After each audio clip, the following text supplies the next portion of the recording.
Here we are watching Mike Tyson's 10 greatest knockouts.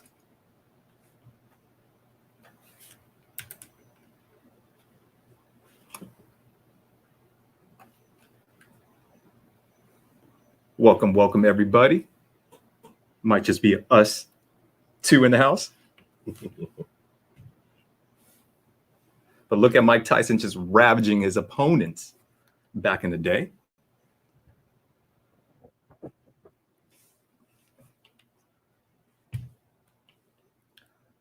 How do you even say it? Tyson versus Edian?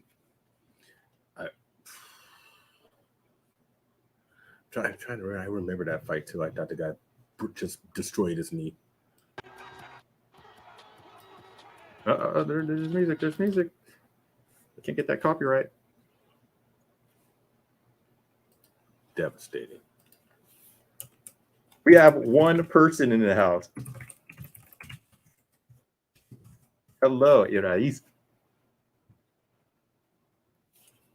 All right. Do we need to see more, Grover? Let's just watch the Botha. Okay. This is one of my favorite knockouts.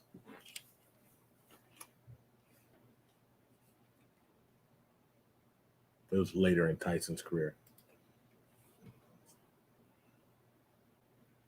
Mike Tyson happened to be one of my most favorite boxers of all time.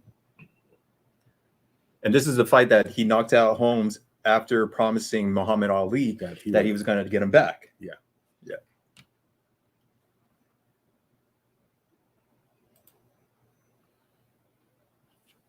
All right, let's just wait. Knock him out, Mike. Hurry up and knock him out so we can start the show. I think rest in power, Larry Holmes too, correct? No, Larry Holmes still alive. Oh, he is? Yeah. What was I thinking about? Must have been one of his other opponents. Spinks, Leon Spinks is a lot of boxers died, but I believe Larry Holmes is still with us. I could be wrong. So this is the TIP Network where we hope you level up to self-improvement, right? Mm-hmm. With a little sprinkle of sarcasm. Mm-hmm. Now, I remember growing up in 1986-87. Mike Tyson was the most feared man on the planet. He was short. He was a little dude. He was wide as a trailer, and he used to knock the bejesus out of people. And this is the person, you fast forward 25 years, this is the individual that people actually think it's okay to mess with. And that's not what's going to happen here. I mean, we have to be honest with ourselves when we say, listen, no matter what, Mike Tyson is still Mike Tyson, right? So before we get started, I want to acknowledge the two tip members that we just had, Liza Bossy Cakes and DM. And just for you folks know, we have the THPPtube membership for $1.99 a month. You can support the tip. We'll have a lot of special deals coming for you. You'll see things first, and we will always give you information and read your comments. When it gets to a point where we can't, even if we have a show where we're stacked back, we'll always read our members' comments. $1.99, it is about less than the price of a small coffee or a tall coffee at Starbucks. So here we go. In 1986, Tyson was feared, the most feared man on the planet. People used to literally try to figure out ways to stop Mike Tyson. I mean, were you going to fight on the outside? Did you have to have a good jab? What did you have to do to stop this man? He had the peekaboo style as taught to him by his mentor, Custom Model. And Mike Tyson was a machine, a wrecking machine. And even with all of his issues that he had, he won a unified championship in 1986 and then went on and then he defeated his first defense, I believe, was Trevor Berbick in 1987. Now, Tyson had a bunch of up and downs. And I think the most important thing to realize is that Mike Tyson is one of the most impressive redemption stories of the modern era. There's not another boxer who's been through more but came back at a higher level than Mike Tyson. And this is one of the reasons why so many people like Mike, because Mike is human. He's vulnerable. He's this big, strong, indomitable force, but at the same time, he is at times scared of people, scared of society. So here we go. So what happens in in the early 90s? Mike Tyson went to prison. We all know he went to prison for what was called sexual assault. He got out in 1995. Why do I mention this? I mention this because this, for any athlete, is the low point. He came out and fought, and over the course of his career, his boxing career, he made over $300 million. The man made $300 million, but at the end, at the total and complete end of it all, he filed bankruptcy. Now, it's crazy because, there's a lot of memes going on at the time. Mike Tyson has worse money management than MC Hammer, and I just remember thinking that, like, there's so much stuff talking bad about Mike Tyson. But what I really used to say is that, and I know damn well that you wouldn't say it to Tyson's face, because even at his diminished state when Mike Tyson was out of shape, Tyson was still Mike Tyson. And this is the thing that I want to talk to you folks about. I want to talk to the people out there about just the absolute ridiculousness of thinking that you have a right to bother a man. And at sometimes things will happen. And what's going to happen to you if you bother the wrong person? Let's get into it. Hold on. Struggle streaming. And we were doing so good. All right, so let's see. You ever hit the filing bankruptcy? That's it? That's all you wanted to comment on? Going to hit that whoop that trick. Wait, not yet. Not yet. I'm going to hit That's waiting on that one. Oh, Jesus all Christ. Right, so you wanted that Tiger went Tiger? Well, yeah, let's go. That Hello before the billions. Before the billions, what's up? Well, Trash Can Waves, what's up? Salute. We have people following in finally, man. We would sit here talking to ourselves for a moment. It's fine. I mean, we've been used to that for how many years? Yeah, 3 years talking to ourselves. I was like, oh, now we can do it live. Let me give a hello right here. Yeah, but all right, so we're gonna go check out this Chris Rock clip, right? So, and this is the thing that I gotta say before we even get into it. Uh-huh. You go and you bother a man like Mike Tyson. We just told you everything he did in the ring, right? And this is what we do. This is what we do right here. Show it. Let's show it. Okay. This is what we do right here. This is the idiocracy that we live in. Hold on, let me get the volume here. All right.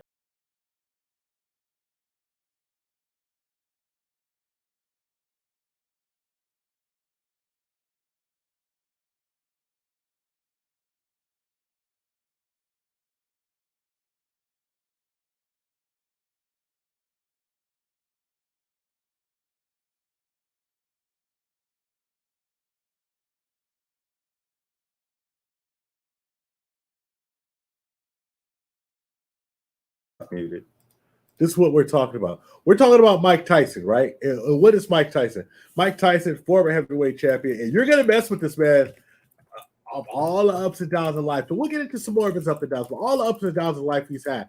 Do not forget that Mike Tyson is still a tiger, and you're messing with him, and that tiger went tiger. And so what else happens? That's just a little pre-shot on it. But what else happened in Mike Tyson's life? Well, Mike Tyson was present on the night that Tupac was murdered in Vegas. He was friends with Tupac. Mike Tyson connected with a lot of people on East and West Coast. Pac walks Tyson out. Tyson defeats Bruce Sheldon. And what happens? What happens with after that?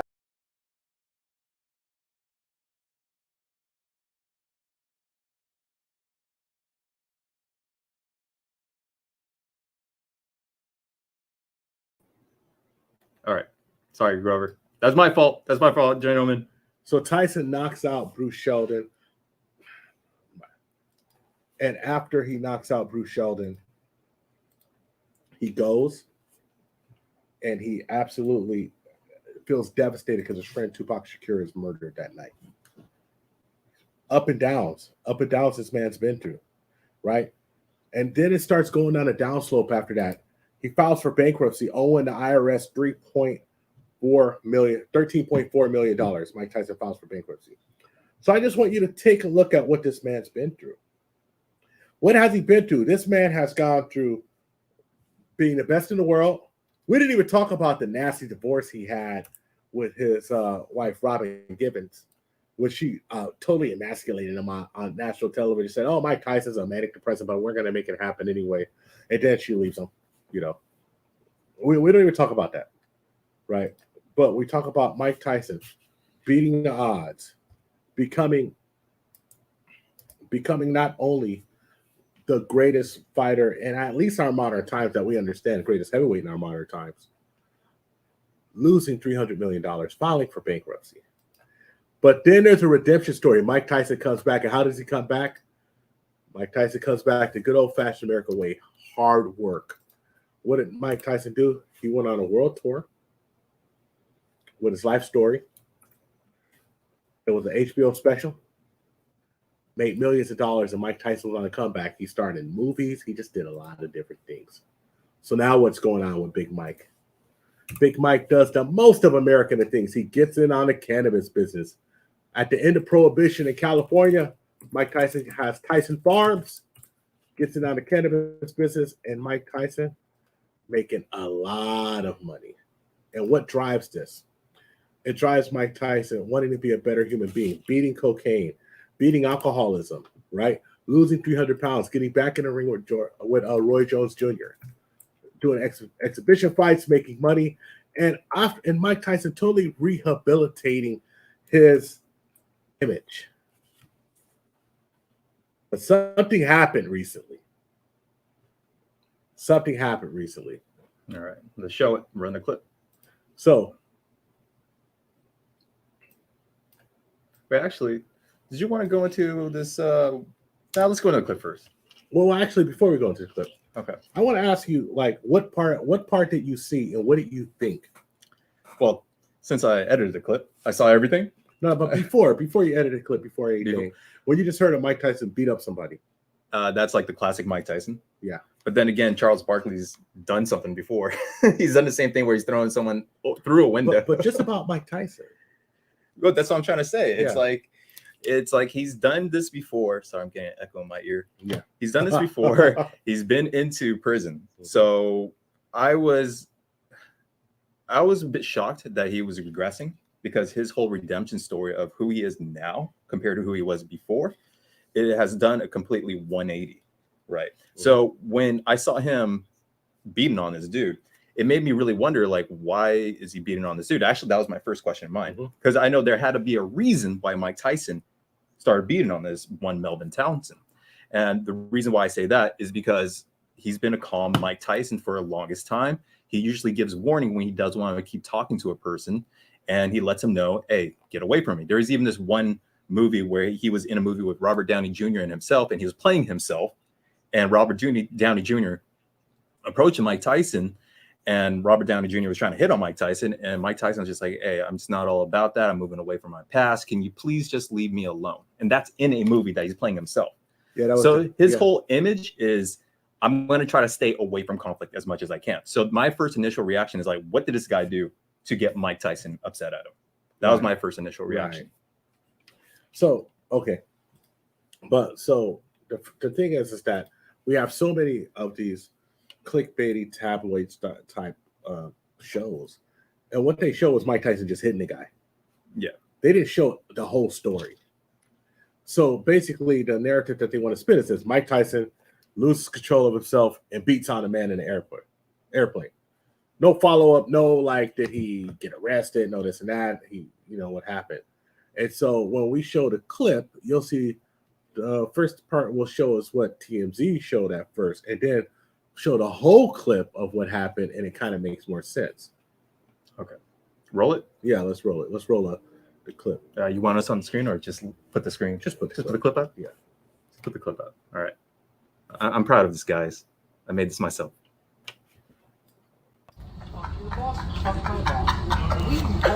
This is George talking to Mike Tyson, bro. This shit crazy, bro. Mike Tyson. My dog done got lit, man. He over here rapping with Tyson. Mike Tyson trying to give us some shrooms. You don't know how to act. Tyson looking out, man. This shit crazy. He should have never gave you his money. Peasants. They're peasants. Peasants. They're peasants.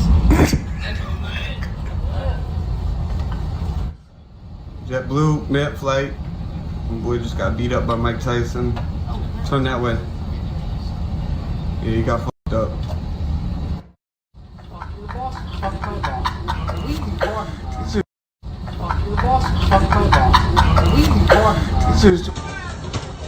Hey. Hey, Mike, come on. Let's go stop back. Let's do the horse, man. Come on. Hey. Hey, Mike, come on. Let's go stop back. Hey. Anything yet? So apparently, I thought I had edited out the F words, but I guess I didn't. Must have been too much in a rush. Yeah. But if you heard him, he said like, F your boss, F that boss, Melvin Townsend, the guy that got beat up by Mike Tyson.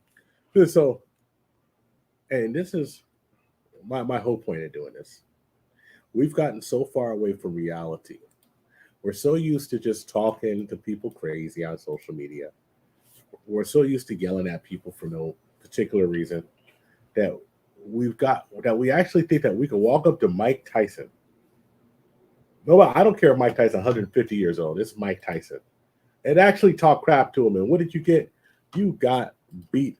You got not even beat bad, but you got hands put on you. You got good hands put on you. And you know what? That's what you deserve. It's absolutely what you deserve. Shout out to Authentic Alphas Allende. Yeah. My brother Allende actually knows Mike Tyson. And yes, James Scanlon, you are correct. He got what he deserves for screwing with Mike. Now, here's the thing. Here's what I've always knew, right? I'm a pretty big man. 6'1", well over 265, 270 pounds. Workout, martial arts. I could be up, I could be down in weight.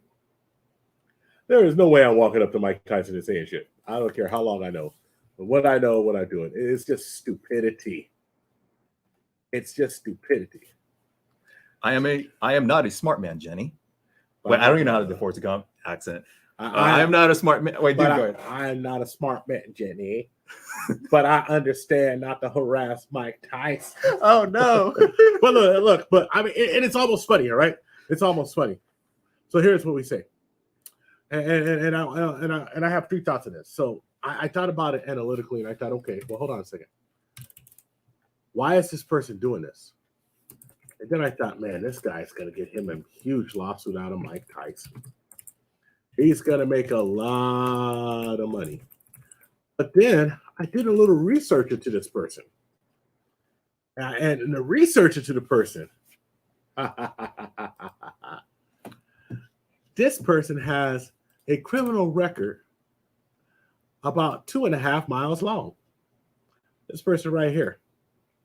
And so not besmirching them. Like, your criminal record doesn't mean that you can just get beat on. But your criminal record, when you try to sue somebody, is gonna come into play. Oh, this is not a web-friendly page here. Yeah, it's not web-friendly at all. But we got another one, so we're good. Sure. Let's see which one we got. So, just keep on talking. So, luckily for me, I have it right here, so I can read off some of the bad things that this person does. So, when you have somebody who's a felon, and then you have a couple of things going on. Number one. Wait. I got the perfect one here. I got the perfect one. Ah. You're going to enjoy this one. Okay. So let's not go through his history there. Okay. Let's start with January 10, 2008. Okay. Can you read that? Yeah, he was caught in possession of a controlled substance. Okay. On May 19th, 2008, he was caught committing grand theft of the third degree and trafficking stolen property.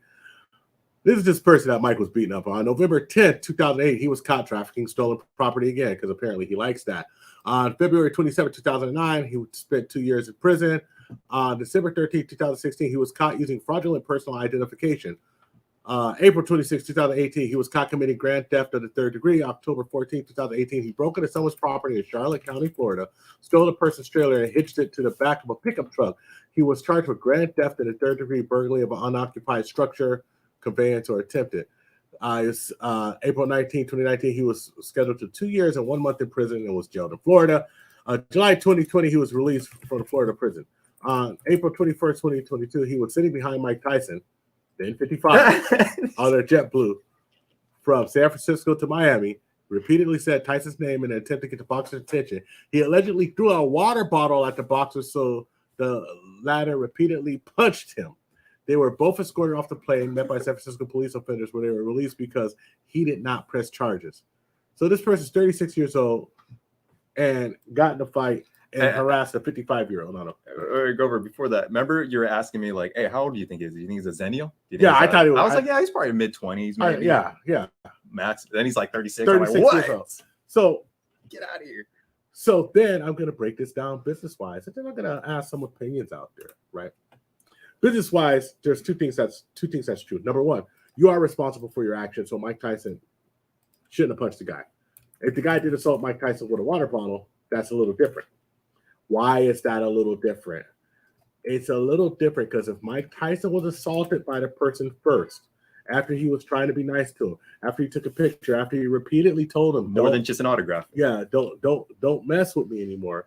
And the guy got mad and flicked the water bottle and hit Mike Tyson. It's actually up to the airline staff to provide security. It's up to the airline staff to provide security and safety of all passengers, including Mike Tyson. When that didn't happen, Mike Tyson got up and reacted and beat the tar off of the guy. Mm-hmm. Now, is he going to sue Mike Tyson? Trust me, he's only doing this to sue Mike Tyson. However, is he going to be successful? If I was Mike Tyson, I would offer him a settlement of $5,000. If he wanted anything more, I would pay my lawyers and push him to the brink of bankruptcy. I would countersue him and countersue him and countersue him. We have to really start understanding. We have to really start understanding that you cannot just mess with people for no particular reason. Mm-hmm. You cannot. Play stupid game, win stupid prizes. Right? Wait, let me do a shout out to Roberto Blake here. So much going on. There we go. Roberto Blake, shout out to Roberto Blake.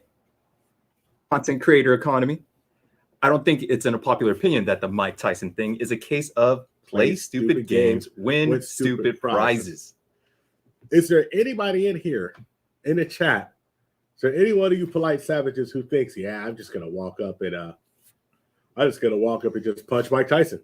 I'm gonna walk up and bother Mike Tyson. It's gonna be okay. You know, I mean, it's so funny because this is not even a hilarious situation. What it is it's a situation when we really come to it and we think about it and we say, listen, at one point we have to get out of the weird thinking that you have a right to do anything to anyone you want. Because what's going to happen to you is you're going to get in trouble. Remember, this is still the man who won the championship in '86. This is still the man who had a redemption story. This is still a man who literally told, like I was watching Authentic Alpha stream, and he said, I don't trust anyone, including my friends. Mike Tyson is suspicious of everyone. What Mike Tyson is like a cane corso with a bad temper.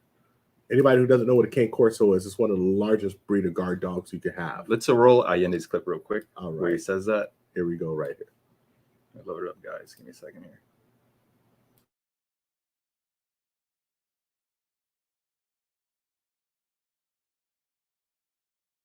Told me, and one of the things that he told me is that he does not trust people, period. So it's not even about him not trusting people he doesn't know. He doesn't trust people in general because he's been betrayed so many times. He's been backstabbed so many times, and he's not even angry. You know, that's one thing that I found interesting about Mike is that he doesn't have any resentment. Like he doesn't have any anger. He doesn't have any resentment. He's not holding any grudges, but he is fully aware of the treachery of people. And I'm mentioning all these things because we actually talked about the threat of just that, what happened recently, which is people pushing his buttons and how hard he has to try to brush people off and to try to ignore people and not let them take him out of his character.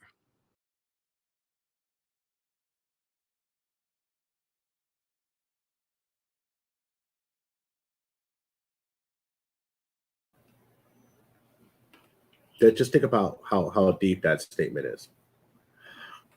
I don't trust people in general. And it's hard for me not to get taken off this peaceful square that I found myself on. Everybody isn't us, right? So I find it easy sometimes when someone's talking to me, acting crazy. I look at them like, what are you doing? Come on, we know if we're not even close to each other, we're not going to get physical. Calm down. I'm not worried. It's not a threat. Imagine if you were in a situation where you were betrayed constantly by your friends, where your manager stole millions of dollars from you, where your promoter stole millions of dollars from you, where the only person you trusted died before you won a championship when you were like 20 years old.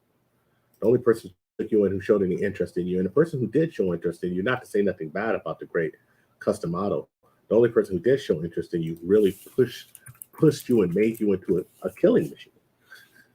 Made you into the best, but however, that's tough love at its finest, right?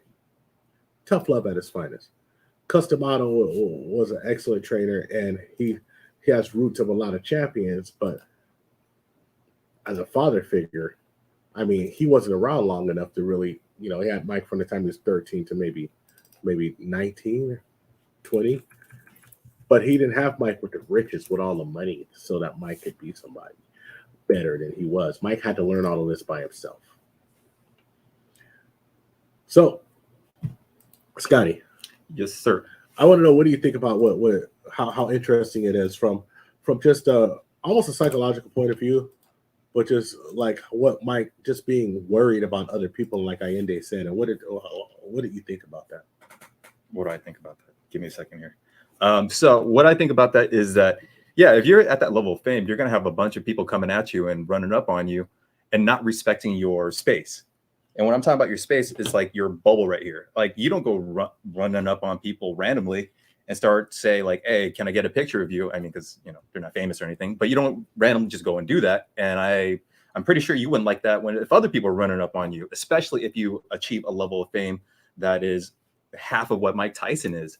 So like, and also with that is that when people get into your sphere, not only your actual physical sphere, but even your social sphere, you never know what people's true intentions and motivations are for wanting to continue that relationship with you. Are they going to just use you for your money? Are they going to try to get some type of information from you so they can blackmail you and then hold that over your head? So like, just think about all the shows that you watch on Netflix or HBO Max, where there's the way to drive the story forward is always having a leverage point over a character. And that's exactly how the plot thickens, literally. So as him being a public figure like this, I mean, the fact is, I think he kind of stood up for the people that was in the plane, because that guy, Melvin Townsend, was calling everyone effing peasants. Yeah. And then finally he threw water on Mike Tyson, which, I mean, come on, we got Will Smith. Not only did he slap Chris Rock, if I can bring this clip up, is when Chris Rock or Will Smith slapped this guy at Cannes Film Festival or whatever, I think it was, because the guy was trying to kiss Will Smith. So when Mike Tyson laid the beat down on this one Melvin Townsend, you got to think about like this. What if this Melvin Townsend had some kind of, I don't know, like some type of liquid that was able to bypass the, what were they called? Oh my God. TSA. The TSA, bypass the TSA. And then, I don't know, got Mike Tyson sick or something. What if Mike Tyson was allergic to whatever liquid was in that bottle? So it just makes sense why Mike Tyson reacted like that. It's just unfortunate that he's at such a level of fame that he, like might get a lawsuits and lose some more money out of it. Well, my thing is that you shouldn't be able to like throw liquid on somebody anyway. Mm-hmm. Like, what world do we live in that we throw liquid on somebody and we don't get smacked in the face? Like, I throw liquid on somebody might just beat me. Tom Cruise, someone threw liquid on Tom Cruise at one point too, but Tom Cruise didn't react that way. But he was just like, went up to the guy and like, why would you throw liquid on me? That doesn't make any sense. Right. Like, that is assault. That is literally assault. All right. Let me bring up this clip of Will Smith real quick. Showing Will Smith lay the beat down on everybody. All right. Oh, here you go. See, like, isn't that assault? You're encroaching in a man's space, trying to kiss him, and you deserve to get smacked. Like, what gives the right for the average person to run up on a celebrity just because they're out there in the public eye? That absolutely doesn't make any sense. Like, you play stupid game, you're gonna get stupid prizes or win stupid prizes. Will Smith just slapping everybody. Yeah. Apparently, Will Smith has a history of just slapping the hell out of people. No, let's really say something serious though. Okay. In all of these instances, it always makes me wonder, like, where is this person's security? Where is this person's staff? Like Mike Tyson and Will Smith shouldn't be walking without security. Now, in this case, if you're reminded with Will Smith, his security was behind him. His security just looked at him. So unless I'm mistaken, the guy's a reporter too, so like it makes sense why he was able to get so close. But if you see his kids when Will Smith pushed him back and smacked him, told him to say, "Wait, now." And this guy is notorious. That person behind him is probably security with the red tie. Mm-hmm. Somebody who's done executive security before, just with his proximity to him, how he walked up, see how he's sitting there looking at him. He was probably security, but your security is just not. Just no, on their P's and Q's. Well, just doing a bad job. When somebody embraces you and you don't want it, nobody should be touching your client at all. I digress, though. What Mike Tyson? Mike probably goes by himself. He was like, why was Mike in town? Mike was in town for the 420 festival that we have in San Francisco. That's why he was even at SFO. Why was Mike on JetBlue? I don't know. I mean, of course, he was in the front of the plane. It was funny because people were like, shout out to Mike Tyson for flying economy. Mike Tyson not flying economy, but anyway, he probably his contract probably stated that they were going to fly him to wherever he wanted to go, and they just probably put him on JetBlue. It was probably the most direct flight. So I'm just going to go through a few of the comments here. I didn't have a whole lot on this subject. We're going to go through a few of the comments, get the conversation cracking, and see what's going on, because I did see a couple of very, very good comments that I wanted to just touch on. And while he's doing that, let's look at some memes here.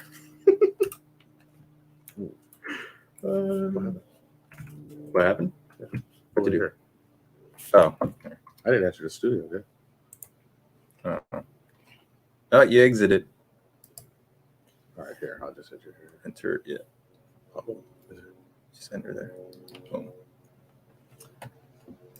All right, so where was the air marshal on this flight? Because it didn't seem like the air marshal was doing much of anything. Air marshal right there, represented by Jimmy Fallon. And the cheerleader, the Mike Tyson beating the crap out of some guy. So I don't think anyone wants to do that. What's going on? It's just your look. Which on your mouse is it here? Yes. Struggle streaming.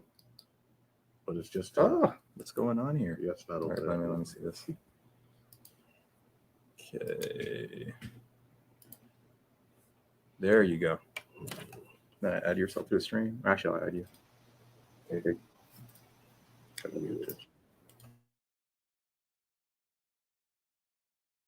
Okay.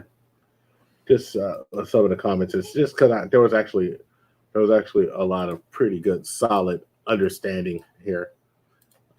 So like James Scanlon right here says, well, he got what he asked for. I stand with Mike Tyson. Yeah, right on, James. Really, I got the air marshal, Mike Tyson. That meme is hella funny, dude. But honestly, you got to say honestly, like, if you're stupid enough to mess with Mike Tyson, at one point you're gonna get what you get. Let's get it cracking here in the comments. We got Snuggle6681 to drop the link. James Scanlon again saying he got what he deserved for screwing with Mike. Absolutely. But yes, Mike will be paying that lawsuit. Who won? Laugh out loud. I don't know though, with this self-made, with this guy's background, and if it's proof that he actually drew something on Mike first, that lawsuit's not going to be too forthcoming. It's not going to be too forthcoming with that. All right, so there's one perfect clip that represents exactly myself and Grover's thoughts on this whole situation. And I'm sure it happens to be a lot of people's thoughts on the situation. So we're going to roll this clip real quick. There you go.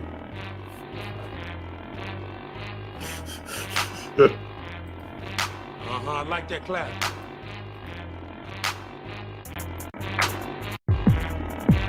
Get him, whoop that trick. Get him, whoop that trick. Get him, whoop that trick. Get him, whoop that trick. Go got DJ Qualls going into it too. Jesus Christ. That's what I was thinking. You don't mess with a man's piece like that and not expect some kind of repercussions and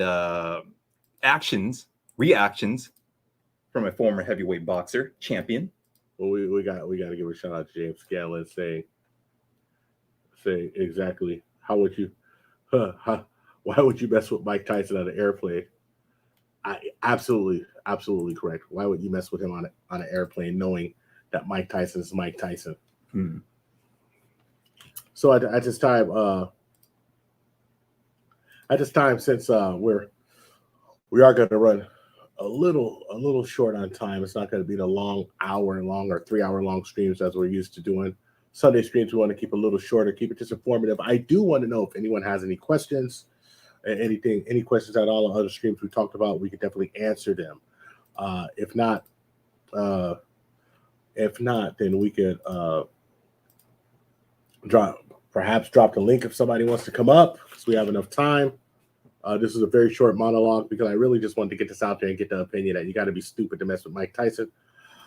Or if not, we'll just end the stream. Oh man, your thing is Frozen. Yeah, the camera's frozen still. Oh well.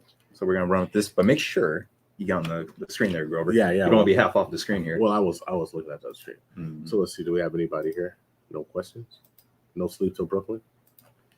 Guess who's there? Here, I'm gonna put the link in the chat. Yeah, for everybody. If you want to come up, if not, share your thoughts.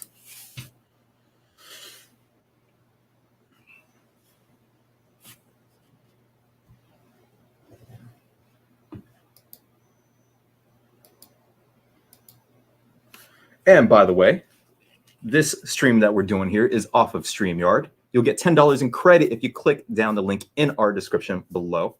StreamYard is where we have all the people that we come up to be interviewed, as well as the members from the chat if anyone shows up. If not, then we're going to be crickets tonight. Yep. But otherwise, yeah. And then also, we don't got the usual suspects in here. Yeah, well, we're trying to also figure out good times to stream on Sundays, good times to kind of fit in with what we're doing, and not only establish a good time that we're going to be here, so folks can look forward to it, but not clash with other creators in our group. So we'll see.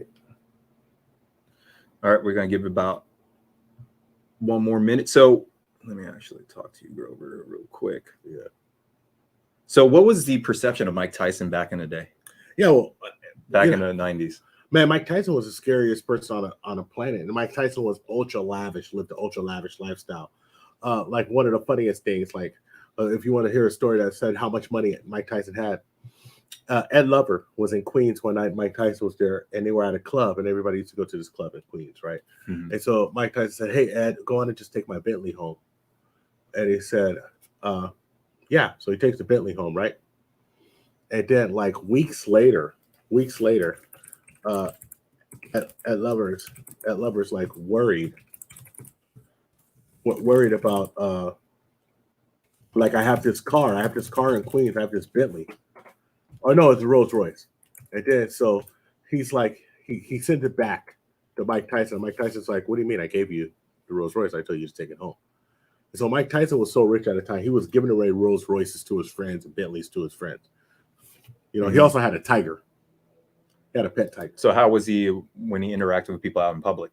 Well, when he interacted, well, there was the fight with Mitch Blood Green. When people push Mike Tyson in public, Mike Tyson beat the hell out of people. And that's what he did.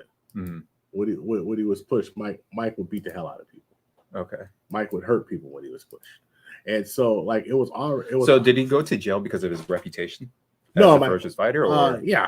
I think Mike went to his jail. Mike went to jail because, you know, Mike was perceived as an angry black man who had problems. And actually, he fought a lot out of fear. Well, the way he came after his opponents is because he transformed his fear into pure rage, and so he looked at it as if that his opponent was trying to take him out. Well, when I like eliminate him. The biggest thing about Mike Tyson, you have to realize Mike Tyson was bullied as a kid. And he was also was small bullied. for a heavyweight fighter And too. so, but he was bullied as a child himself. Yeah. So he would go and like to the point where he hid in walls with people. People wanted to fight him, and he would hide behind fake walls. Mhm. And when that didn't happen, and when finally he hit somebody, he knocked them out. And so then Mike, he was still getting bullied. He was still doing crimes, petty crimes when he was 11. He got taken up to custom model in upstate New York when he was, I think, 13 or 11, 12 or 13. I forget his exact age. But then after all of that, Mike went and became the champ that he was because of custom models tutelage. He was actually in a place for the first time in his life where somebody took care of him. And that was the thing. I mean, he didn't have a good relationship with his mother. Matter of fact, he took care of custom model's wife for the rest of her life. So Mike was really a great person in general. So what do you think the next moves is Melvin Townsend is going to end up doing? I think Melvin Thompson is going to try to sue Mike. I think he's going to try to sue Mike immediately. All right. So you don't think this case is over? No, I think he's going to try to sue Mike, but I also think that nothing's going to happen. I think he's going to sue Mike, but I don't think he's going to be successful at all. I think that the appetite for suing people in general is a lot different than it was maybe 10 years ago. Now look, if it was between Mike and a woman and she felt like Mike touched her in a certain way, then it would be a lot. You could get a lot. But this is like straight up and down. Two guys. Mike's going to go at the guy who was harassing him. If I was Mike, actually, I would sue the airline for not stopping him from harassing me. He's Mike Tyson. You know who I am. I have a right to get on this flight and not be harassed by somebody. This person's obviously inebriated. Why didn't you address him and stop him from bothering me while I was trying to get there? So why was he? Let me ask you, why didn't the flight crew remove that unruly passenger? I don't that think was harassing him, because I think that they weren't doing their job. Mm-hmm. Like if they were doing their job, that wouldn't have happened at all. If they were doing the job, it wouldn't have happened at all. So then what do you think? So in regards to what men should learn in this situation, if they ever achieve some kind of fame like Mike Tyson, or they deal with someone that is being extra just annoying, aggravating that. Well, I'm all for not doing anything physical to somebody until they do something physical to you. Mm-hmm. This person threw a water bottle at Mike and Mike lit him up. You shouldn't throw a water bottle at Mike. Right? If you're in somebody's ear and you're invading their space, sooner or later, no matter who you are, you're going to get upset. You're going to put hands on them. I think that as a man, you should try to refrain from any physical activity because it can get really bad. It could get really bad. I mean, I don't know what somebody's thinking with Mike Tyson, but just normal, everyday people, it's a lot different. With normal, everyday people, you shouldn't be doing that at all. Mm-hmm. Wait, champ, Mike. Okay. So actually, I want to play this clip from Allende because he actually left a really good message about what guys can learn from the situation. All right, let's go. Let's roll this real quick. And we're on the right time frame. Let's blow this up. And shout out to Lisa Blossy Cakes Redfield. Thank you for showing up. Yeah. And being part of the TIP2 Plight Savages member. Yes. One of our premier members. Hi, uncles. I jump on the StreamYard link, but my current location has too much noise going on. Hey, we'll take anyone at this point. But no, especially you, because you really have shown us support through all our live streams, as well as being a TIP2 member, which is being funny right there. Yeah. And then your next comment is, but as far as that court case goes, I would be slack-jawed if there's a case and it goes to court. Yeah, absolutely. I think that he'll want to take it to court, but I think that his lawyers would have a hard task ahead of them. All right, so what I'm going to do is play this clip, but let me put Allende's thing right there, huh? Yeah. And hide your comment, Lisa. And maybe I've turned, turn Allende's sound on. Where's Allende, by the way? But in any event, guys, let's try to make this a learning lesson. Let's try to control ourselves, not let people push our buttons, especially for you guys who are going to make it to a level of success. Or it doesn't even have to be like recognizable status. You don't have to have like any type of fame. Just you being successful and having something to lose. You have to be careful. I know I'm always telling guys to be careful with women. But you know, as the situation with Mike is showing you, you got to be careful in general. And there's many times in my life, bro, when I've just been like, yo, this person, I'm about to slap the shit out this person, man. You know, even when I was a dancer, I remember one time. Remember? Yeah. So So what do you think about well, I mean, Allende speaking on the situation here? It's absolutely just a solid message, right? Mhm. You should control yourselves as you can. And it's very easy. Look, as a man, there is always a little underlying threat of violence. I mean, it's like, dude, cut it out or this is going to happen. But Allende, he's right. He's right when he says, hey, we should not be so interested in violence with each other. We should be interested in taking care of ourselves and being careful. So, I mean, it's a very good message. Now, is it an easy message to digest? Yes, but is it an easy message to execute? That's what I'd be worried about. All right, so it looks like we got someone in the chat, or that's coming up on the StreamYard right here. Blaxican, all right, that's the homie from the Bay. Are we positive? Well, we have to listen to him first. Okay, Make sure but we got to put up the shield. we put that Caduceus shield on. Yeah. Welcome, Blaxican. What's going on, family? How's it going? What's Yo, up, man? Bay Area. Yes, Bay yes, Area. yes. We dance a little different out in the Bay, right? You know, Yeah, we do everything a little different now, don't we? a little bit, yeah. Yeah. But I'm telling you though, if somebody would have done that from East Oakland, if that guy would have done that to someone in deep East Oakland, bro, like he would have got the same treatment that Mike gave him with the 1s and 2s, man. I'm telling you, don't do that, man. That was totally uncivilized. I agree with you. Absolutely. Not only is it uncivilized, but it's a situation where you're putting yourself, it's almost like this clout chasing ideas that we have has gone so far that we don't understand that Mike Tyson is still Mike Tyson. And Mike Tyson will beat you half to death. He will just beat you half to death as like an old ass man. Yeah. All the man wants is peace now. Maybe he always wanted peace. But no, but really, and when you see Mike Tyson talk, he's peaceful. Yeah.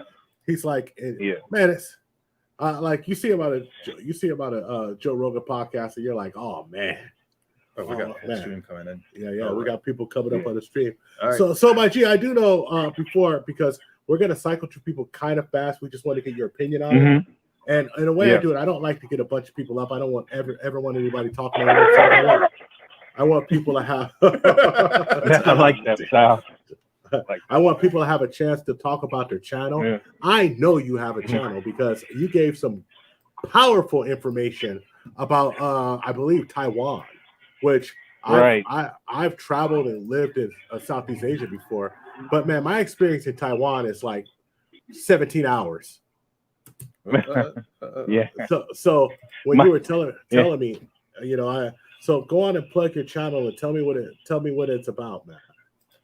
Well, first of all, thanks for having me on. I love your content, you guys, Scott and Grover. And also, I'm originally from the Bay. My channel is called Blaxican in Taiwan. Blaxican with in an X. Taiwan. In Taiwan. Type that in the search. All right.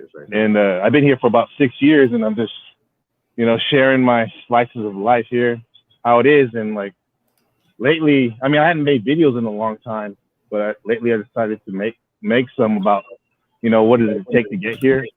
Excellent. What's some stuff you can do to prepare to get here if you want to have an extended stay? So that's what I'm doing. Making more. So I see the last time you made a video was about 2 days ago. So you have a content plan that you're going on, or you're just doing it whenever inspiration strikes? I'm probably gonna do like two videos a week. Of one of them is like if you're a noob. Yeah. Like what do you need to do to succeed in terms of like how to stay here and whatnot, how to find a job. Gotcha. And the second one is more of a traditional vlog. What's it like All right. day-to-day life here? You So, know? well, this is what I want you to do. When you have time, I want you to contact me. I know we are connected on the gram, and I would love to brainstorm just some content ideas or angles. Or, I mean, we find out stuff about YouTube and how to maximize the algorithm every single day. Like we found out something big. Right. Yeah, yesterday. We found out something big yesterday, and we used our analytics, and we had a video that had 24 views, and now it's gonna crack 1,000 views. Just because we didn't change the video, we just changed the thumbnail and how we approach the video, like literally the thumbnail and the title. And so, oh man, I want to play too, man. I want to know about this. well, I'm more than happy to share. So this is one of the things, little information like that. I'm more than happy to share, especially with the people who are in the circle, you know. And so and that's kind of like my reputation. Like I'll reach out and help anybody as long as you want to help yourself. I don't want to do it for you, but if you want to put it in action, I'm here for you. You know what I mean? We lost the camera. Oh, we're back. We're good. All right, we're back. Yeah. The sound's fine. It's just the camera's not built for live streaming. Yeah, but it's good. Camera's tripping. All right. So if that's all we have, I want to rotate the other folks up. Yeah. Okay. No, I just want to say this real quick about Mike Tyson, real quick. Sorry. Do your thing. Sorry. Talk all you want, man. Okay. Can you hear me? Okay. You're good. I'm on this weird Bluetooth. Okay, good. I just want to say about this, like, when we're talking about like Mike Tyson, I never met him before, but I know from what I know from watching him on TV. And I have to say, he's a very sensitive soul and a bad man at the same time. Right? I agree. And so in terms of like his personality, I would probably dip into my little knowledge I know about astrology, which is like personality. And I'd say that his Cancer sun sign displays his fucking sensitivity and his vulnerability. Right. And he wants to protect that stuff because it's, you know, he doesn't want to be vulnerable. So he's a very, he don't trust nobody. And that's that Scorpio rising he is, you know, the shield he puts on to the world. So it makes sense that he doesn't trust anybody. Doesn't mean he doesn't love people and want to, you know, interact with them. It's just, he knows how brutal the world is, man. So that dude, I think he is a redemption story, definitely. From what I see, you know, 100% on the media and stuff. All the way up. I love him. That's our guy. All the way up again.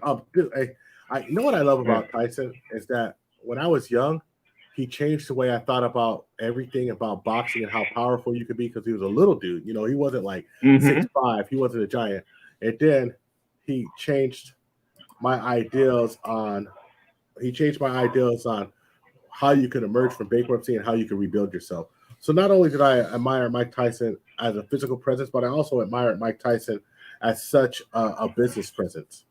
You see what I mean? And absolutely. So admiring him as a physical presence, a business presence, and then, you know, doing the most California of things and getting those Tyson farms and going into that. Right. Going into that and making millions of dollars from it. And on Joe Rogan, having his own podcast, being a content creator, and honestly, being kind of like that cool ass uncle who will knock you out. Right. Keep you honest. Yeah. So I appreciate Big Mike a lot, man. And I also appreciate your insight that you brought on with things that people don't think about, because what people don't think about is like people's makeup and, you know, like zodiac signs or personality types. And also, that's what it is to me. Astrology is just personality type. Another way of saying it. How you were raised. Yeah. Mike Tyson was raised in the gutter, bro. He was raised in the gutter. So like you mentioned East Oakland. I used to manage the Dollar Tree on 25th and East 14th, or as they call it, International now. Oh God, International, man. Yeah. And I used to live in 79th and Bancroft. Okay, so damn. So it ain't no joke, man. That's why I moved out here to get away from that shit. Let's get somebody from Jiggletown. But look, here's the thing. I remember being there. And I remember just being a regular dude walking across to the Pollo Loco. And I can handle myself. Mhm. And I remember like somebody tested me, and I'm like, bro, I'm wearing a suit and I'm on about my business. You know, I'm the Right. area manager. I got 5 places I got to go to. I'm about my business if people test you. And I had to like, hey man, back up. You know, you have to be that person and let them know just to survive there. So in any case, I definitely understand your environment, your makeup, your personality type, all of that is very important. Man, I look forward though. I'm gonna tell you this because people who know this about me know that like traveling is what I did for like 25 years. I'm not a big traveler right now, but you know, man, I'm really excited to hear like how you could live in Taiwan. It's just a place that I don't have a lot of experience in, so I'm going to be looking towards your channel for some inspiration, some understanding, and for the youngsters who want to do what I did in Thailand in 2004.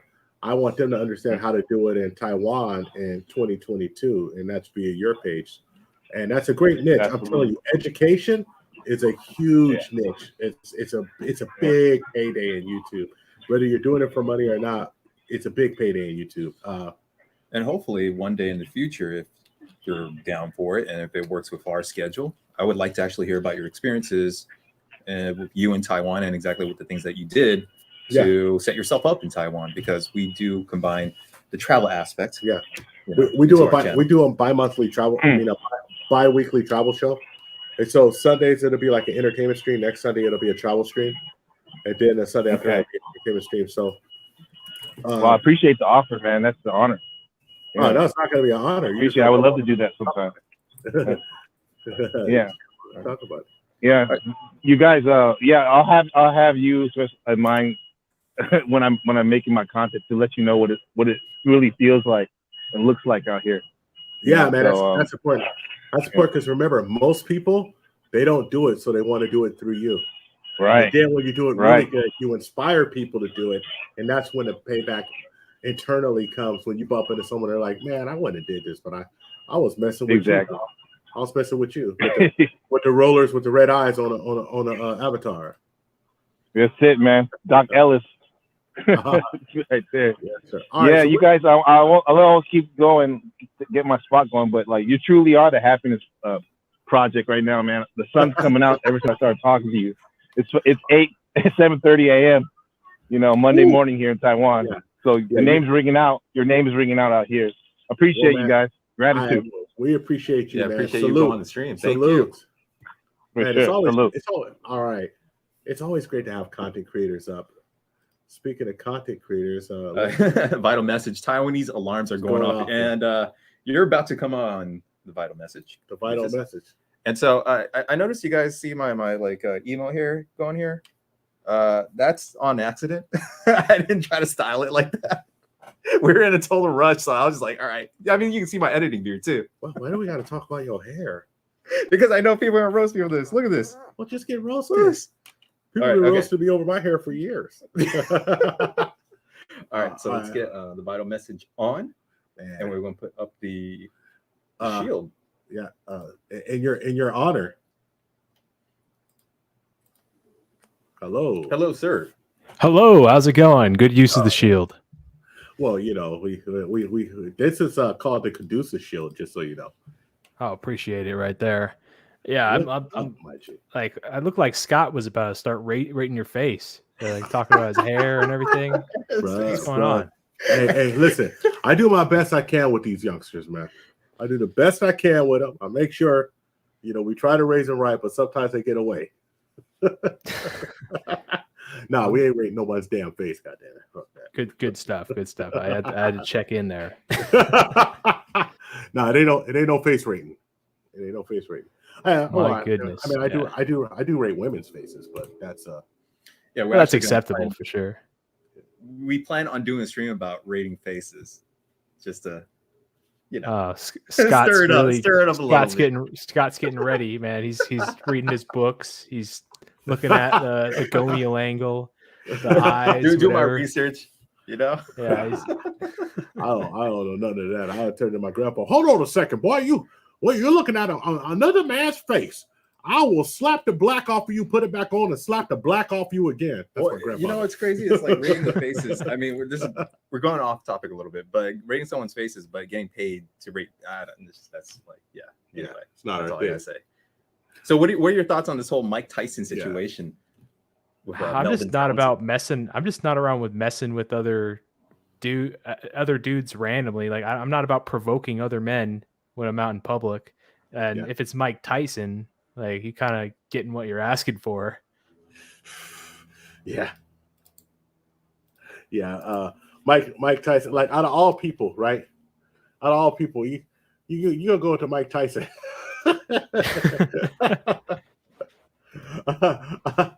Dang, get totally shot. You mean Mike Tyson hit me? Yeah, dude, that's what he does for a living. Yeah. Yeah, and I'm pretty sure of all people, Mike Tyson's probably got a lot of restraint. So he must have really been messing with the guy.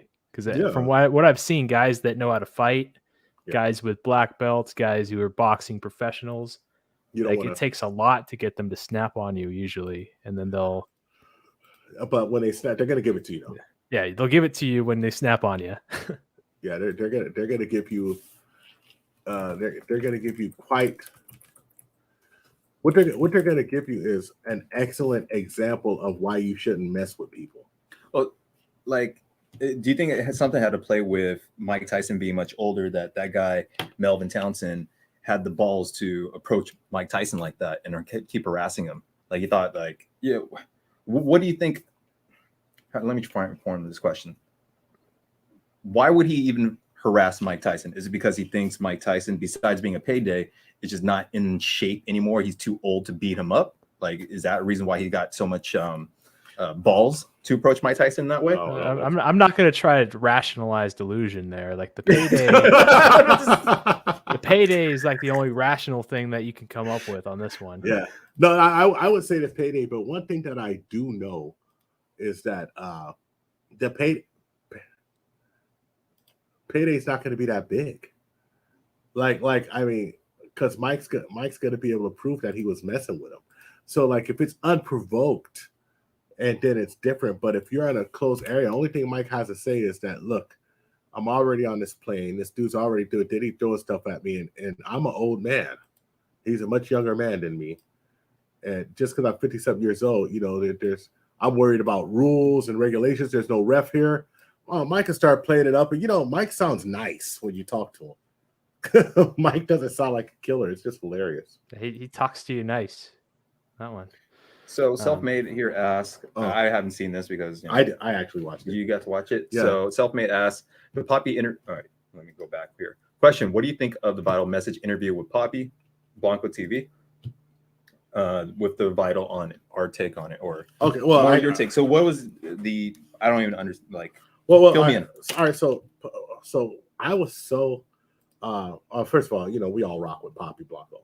Poppy Blanco's our guy, right? Poppy Blanco's one of the most realest dudes, and like what he can like. But not only is he real, Poppy Blanco's super down to earth and super family oriented. I think the Vital Message was actually able to pull a lot of information that like maybe we're not going to get from Poppy Blanco. And I got to tell you that the questions you asked him were excellent.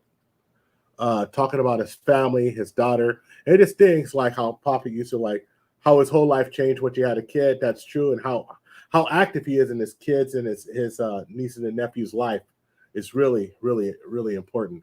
So I think the interview was excellent. I listened to it. I was on my way, and you'll know this because you know the Bay Area.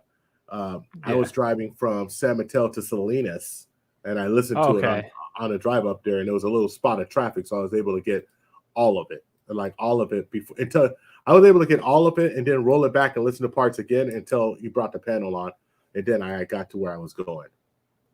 So I think it was a good one, nice and chill. Got to learn a bit more about Poppy, his background, his core values, how it's very congruent with how he acts. Yeah. Even like what I thought was cool is that, you know, he's had previous skirmishes with Marquise 912. When Poppy mentioned that he was going to start, he's shooting to start a trucking business, you had Marquise in the chat giving suggestions to him. Like say, hey, this is my bit. I do this too. So it's kind of cool.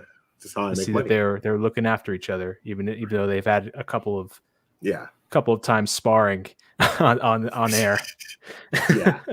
Well, I mean, hey, Poppy's the kind of guy I don't want to roll up on, right?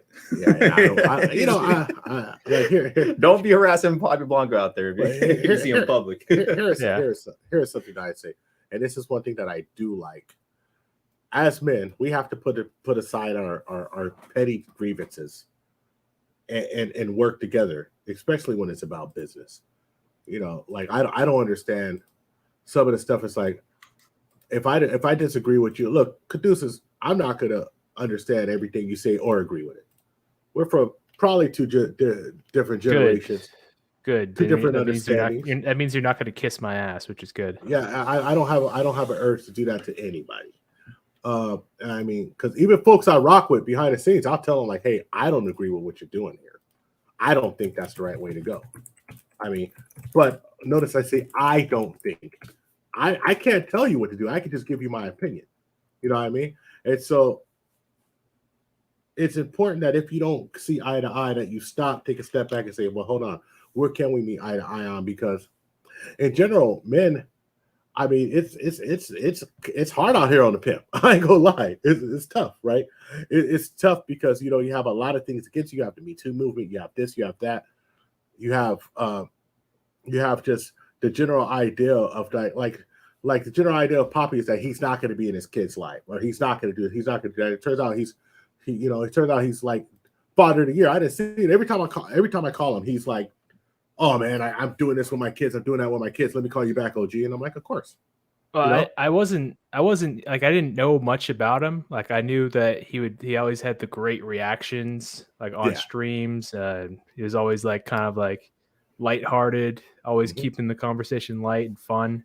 But until I added him I made a new Instagram for the Vital Message, and I added him, and I noticed that all of his pictures were of family, like him and his daughter, very active in his life. So I was thinking, oh, this guy's a proud father. I'm going to ask him about it.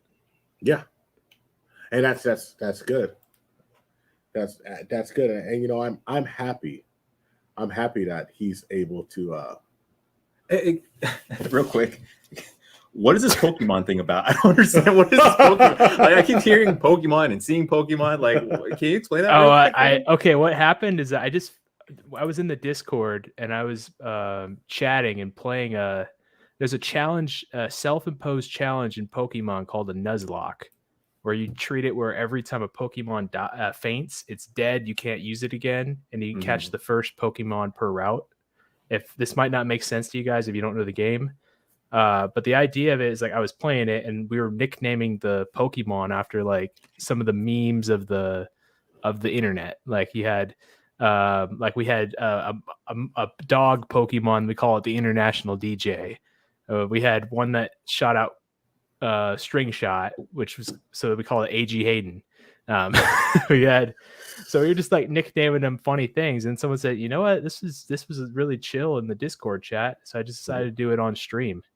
And so I've just been having a couple chill Pokemon streams where I sent out the link to some people that they can come on and just chat while we play, have some music in the background, and shoot the shit. There's no connection with these PUAs, or I'll explain with fire.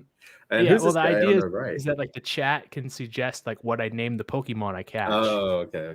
So then, because like the idea of it is that you have to nickname them for bonding's sake, because when they die, it's sad, because like that's kind of the idea of it. And we made Solo the Pokemon trainer. that we made Solo the Pokemon trainer that is kind of our character through the whole run. You're supposed to be, yeah, dude. I just wish I had that. You're supposed to be alpha right now. So yeah. I could send that to you for sure. You can add it to your pack. You're such a gentleman. Thank you, sir. I appreciate it, man. So why don't you shout out your channel? Tell us what your channel's about. And by the way, I want to give you a compliment. I think you do some of the best interviews. Just really straightforward, like with a lot of integrity. Like even if it's a little adversarial, I don't sense a lot of gotcha questions there. I think that you're letting the person talk and you're just thinking of logical questions to ask the individual. So I'm really a fan.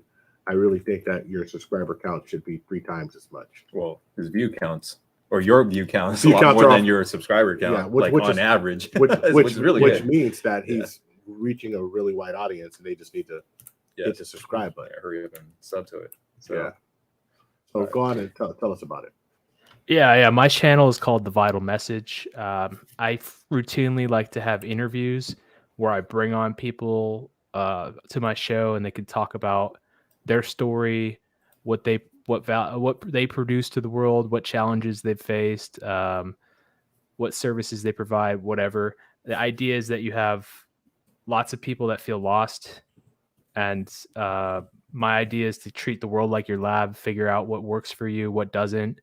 And I can't give you your solution, but I can bring on a bunch of guys that have tried what works for them. And if it resonates with your life story, like their background similar to yours, like for example, when I did the El Brujo DJ stream, David Little was always thinking about, I want to do music, but I don't know how to get started. He said, and then now I noticed David Little on his channel, on his Instagram, just dropped a new like little track. So just kind of stuff like that, like show it, like kind of giving these guys a little bit of a path if they want to explore their avenue. If you watch a stream and there's nothing for you to take, I'll try to get you something in the future. So that's kind of the idea, giving guys options when they maybe feel lost. And I also did an interview with Grover as well, and we talked about travel, business, like figuring out like the people are who they are when you met them, and kind of like you gotta know what to expect. Like that guy with that Confederate flag belt that you actually worked pretty well with. Not only did I work well with him, but he probably taught me more about the business I was in than anybody else, because what he respected most is that I was down to do the work. And I didn't want nothing. I don't want nothing handed to me. I absolutely hate a handout. I mean, just to my core. like the only body who's supposed to give me anything are my parents. And the guy who gave me the most is gone. So, I want to get your answer on this question. I know Chris Kelly asked a question. Chris Kelly is actually a jiu-jitsu brother of mine. He's actually a professor and a very excellent martial artist who has strangled me many times. So I gotta definitely read this out. And if you do jiu-jitsu, it's a compliment when someone strangles you. All right, so Chris Kelly says the suicide rate of boys and girls is the same until about age 10, at which time the rate goes up. For boys, about 1,300 or 13,000 is large. Why? That is the age we realize men are on our own.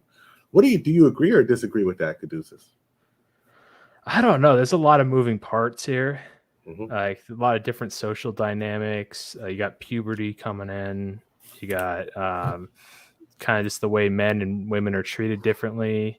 Like, there's a lot of inherent and environmental factors that we'd have to go through. So I can't really answer this question, but it's something. One thing I do notice is that a lot of guys hold things in. Yeah. And you don't know that they need help until it's too late. So that's one thing I noticed, that a lot of guys hold in their emotions. Right. Well, I mean, because you learn how to keep a stiff upper lip.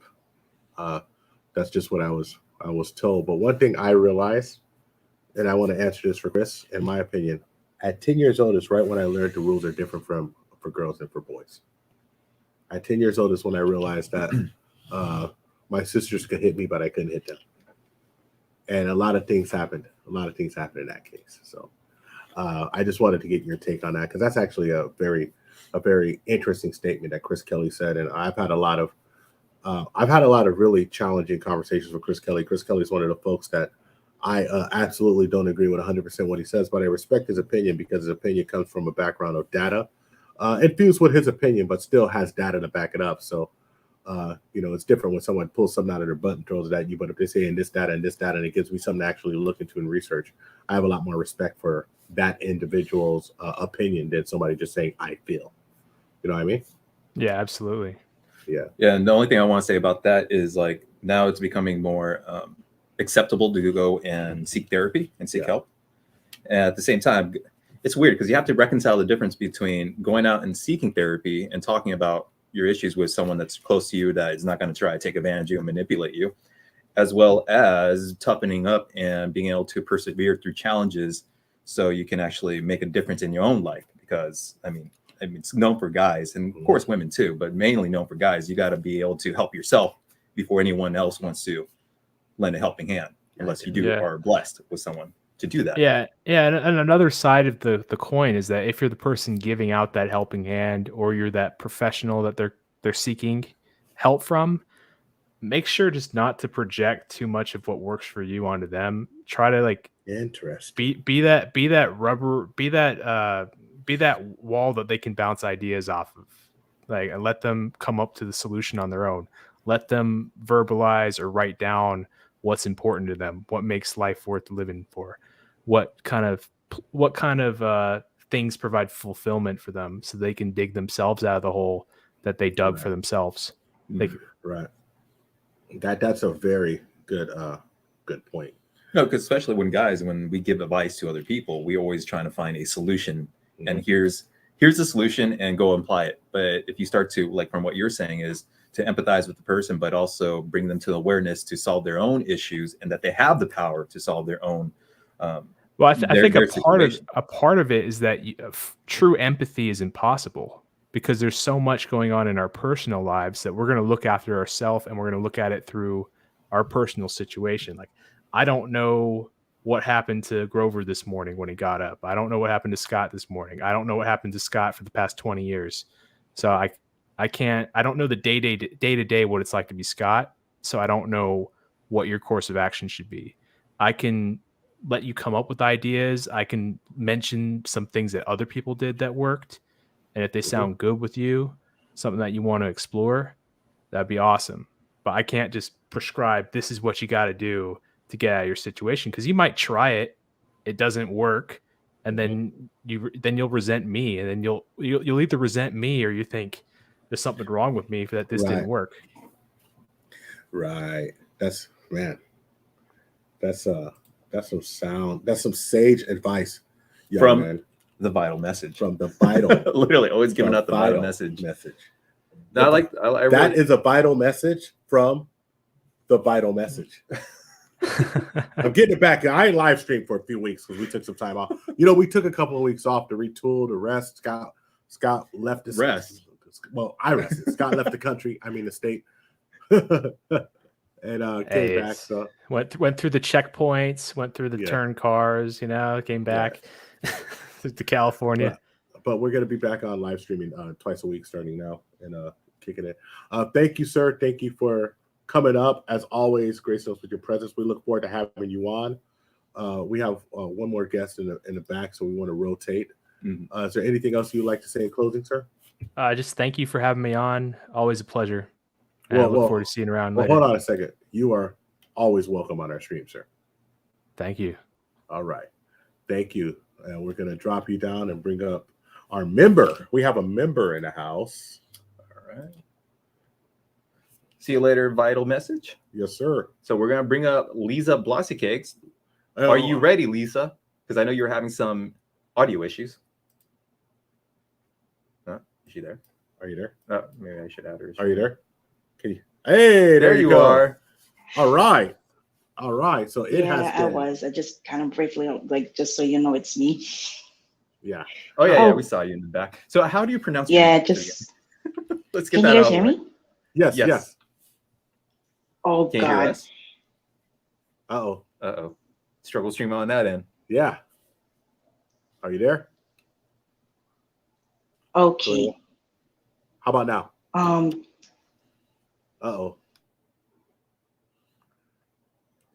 All right, why don't we drop you down and and you come back if you get your audio together, and we'll bring you right back in. Okay, we'll do that. All right. So Lisa happens to be one of our members of the TIP Tube, the Plight Savage Nation. Yeah. And also hello to EBH Black Show. EBH Black, what's up, brother? Mm-hmm. The audio's not playing nice with our browser. Okay. Yeah. There's always some kind of technological issues. Yeah, no, trust me, we've been through a ton of it. Yeah. We definitely want to show reverence to our members who come up. It means so much for you to support us just out of the blue. I mean, we're it's not like we have hundreds of thousands of subs or anything, and just supporting us like that, we appreciate you so much. Our 2 members, and which our other member is DM period. DM period. So struggle stream on Lisa's end. Yes. Struggle streaming already. Well, just let you know, our other camera had been frozen for like an hour, so we struggle streaming here. So we're gonna just wait a few moments to let her get back on. If anybody else wants to come up, the link has dropped. There's 11 in the chat, 11 in the chestnut. So if you want to come up and say anything you can about the Mike Tyson or anything else, Lisa, no, self-made. Wow. Well, all right. We're just gonna say, hey, it's one of those situations that when we first started, and I was like, there was nobody here. I was like, damn, who we talking to? We just, all right, I'm gonna just smile. Well, I mean, it's funny because the other day we released that video and no one watched it, so we changed the thumbnail, we changed the title. Today, not many people came on because we didn't put out a schedule, and who knows? Maybe it's not as relevant to people. I'm not sure, but I think it's very relevant to men, where we can learn from the situation, whether you are famous or not famous. And how to regulate your emotions in those tense situations. And in fact, whoever is managing Mike Tyson, whatever his associate, I'm sure he has an associate with him most of the time. Maybe they weren't at this particular situation, but that person should have told the staff, hey, they're the flight crew, please remove this individual from Mike Tyson's space because this guy is harassing my client, my friend. And just in general. And he's also, in fact, he looks like he's drunk. And that's another thing, is that the guy was, I think, I'm speculating here. I thought I read it from somewhere that he was drunk on the flight. So there's even talks about doing alcohol tests, which is totally not feasible to do. No. I mean, even though I'm not drinking right now, when I'm flights, I'm usually drunk. We got base bodybuilding TV right here. All right. So actually, he was on just earlier. He was on earlier, so let's put up the Caduceus shield. Hello there. Hello, sir. Hey, Scott Grover, how you guys doing today? On Doing Sunday well. Fun Day. How's NorCal? SoCal's? It's good. Pretty well. NorCal. So let's he's good. So tell us, how is your where are you down in SoCal? Yeah, Orange County, where QB is. Well, he's here half the time, right? Well, QB's there like every 5 seconds, then he's out. QB just comes in and gets a change of clothes. Look, man. I look at the young guys doing it, and I absolutely got to give them props. I ran the international streets too. QB, go do your thing, man. I just go smile and look at him. I smile and look at what he's doing. I just got a big smile on my face. I'm like, Puerto Penasco, that place is great.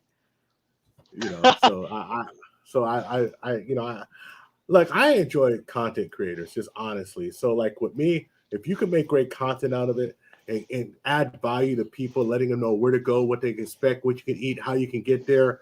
And then, if you're going to have fun, you're going to have fun. But like you giving that value too, it's a win-win for everybody. You know what I mean?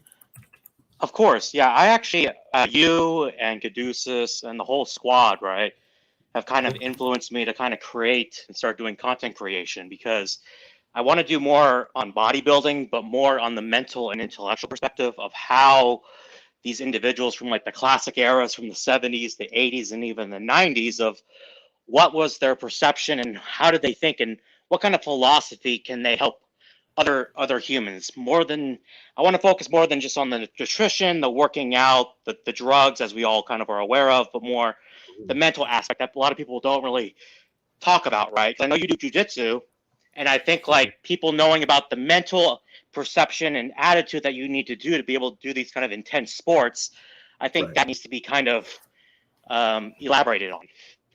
Yeah. Well, I mean, my background is that just doing combat sports my whole life. I mean, I started with karate like everybody does, and I actually belted second degree in karate when I was in college. Went to judo, I was in judo and karate kind of congruently because there was a free program. Say that again. So there was a free program for judo that I was going to while I was taking karate. So you have to understand, I was very financially challenged to do martial arts. And so the idea is that you realize that if you want something bad enough, you find a way to do it. So I found a free program by some very good judokas, started taking judo because I thought it was cool to throw somebody into the floor and smack them with the earth. I thought that was awesome, right? So I started doing that. And then I took in college, I did judo also. So I got belted in college. I got a brown belt in college. I never went any further. Got out. I was boxing, started kickboxing, and then I really got into Jeet Kune Do, Filipino martial arts, Japanese jiu-jitsu, and then I started Muay Thai, and now started Muay Thai. I'm a crew or an instructor in Muay Thai, and I started doing Brazilian jiu-jitsu and combat submission wrestling in 2013. And so this is just the way my attitude is, that I just got to keep going anyway because I've been doing it my whole life. But it also keeps me. It keeps me.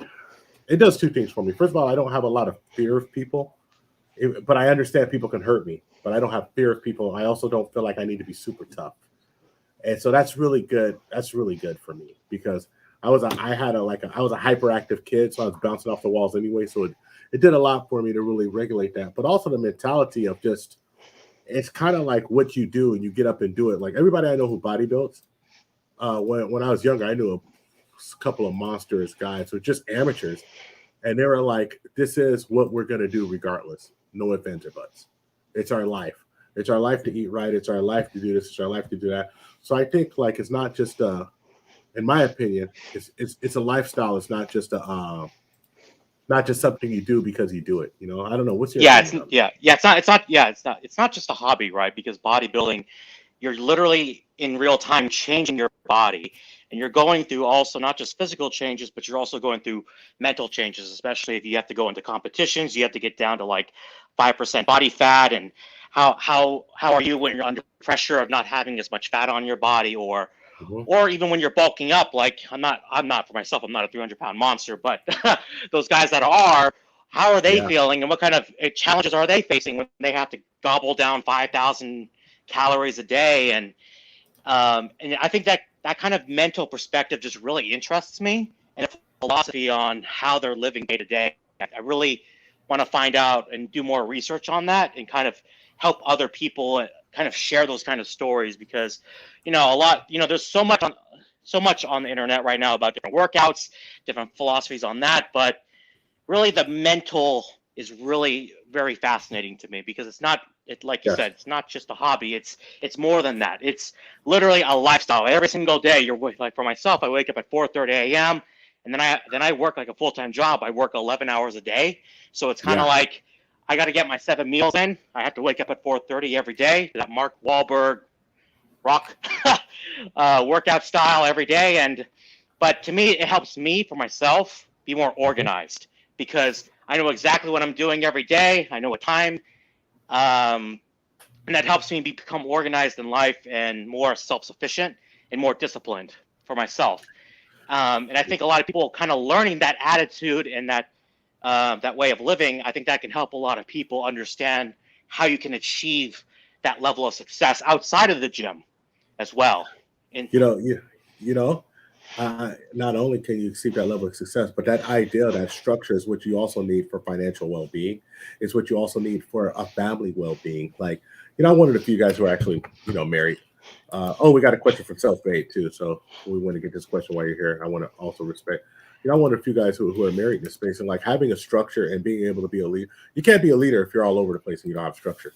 And I'm in a very traditional relationship where I'm the leader. I'm not like, we're not.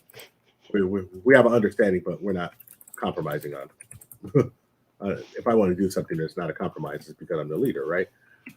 But I mean, that's very important to have that structure in life, because you can't lead. So you can't lead any organization, situation, or family if you are just not worthy. That's just the bottom line. Let's get this question for Self-Made. Why are all these Self-Made? Yes, the OG behind the scenes. Why are all these bodybuilders are dying of recent, even young ones?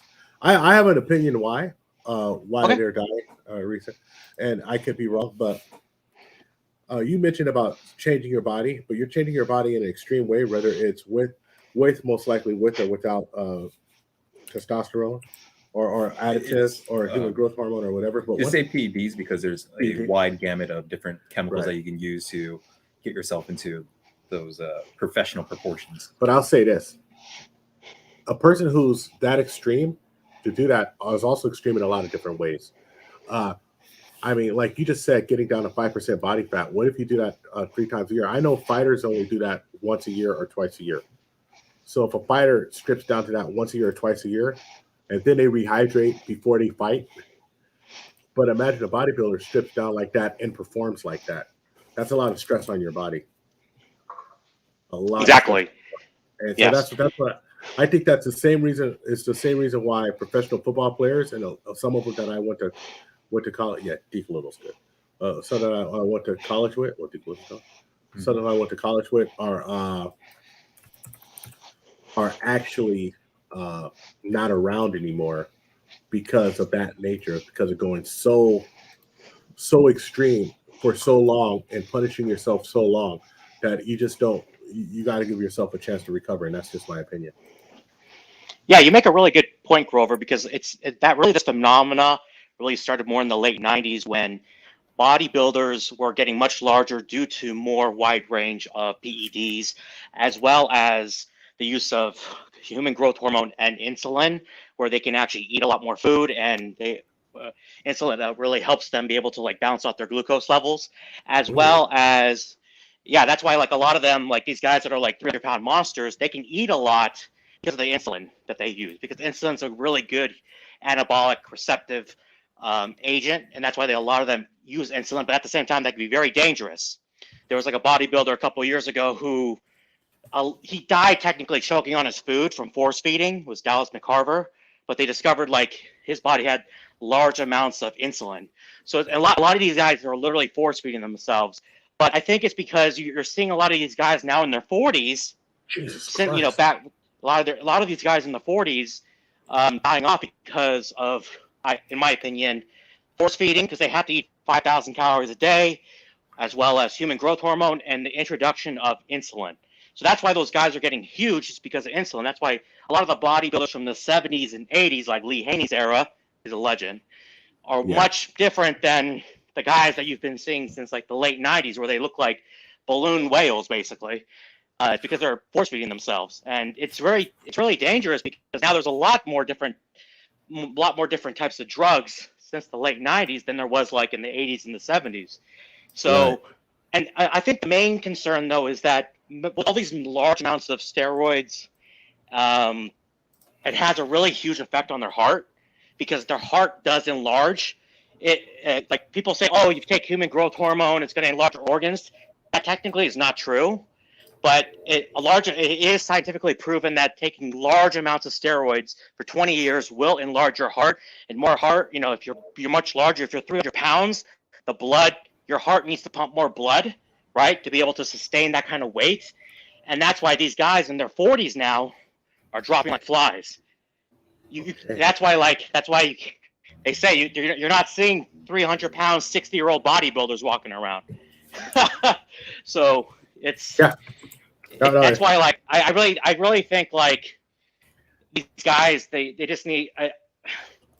There's really no solution. You'll see some like from the more popular like bodybuilding podcasts and what they think, but for me, man, it's just like you said earlier. They're in their head, they're extreme in other ways, right? They know that going in, I need to take this amount of drugs. I need to do this. When they're younger, in their 20s, they already know this from the get-go. So it's kind of like they already know the risks from the start. And it's really up to their responsibility, unfortunately, at the end of the day. But for myself, like, I'm really sad seeing all these guys pass away because they're very popular, Absolutely. Man, I am looking forward to your content.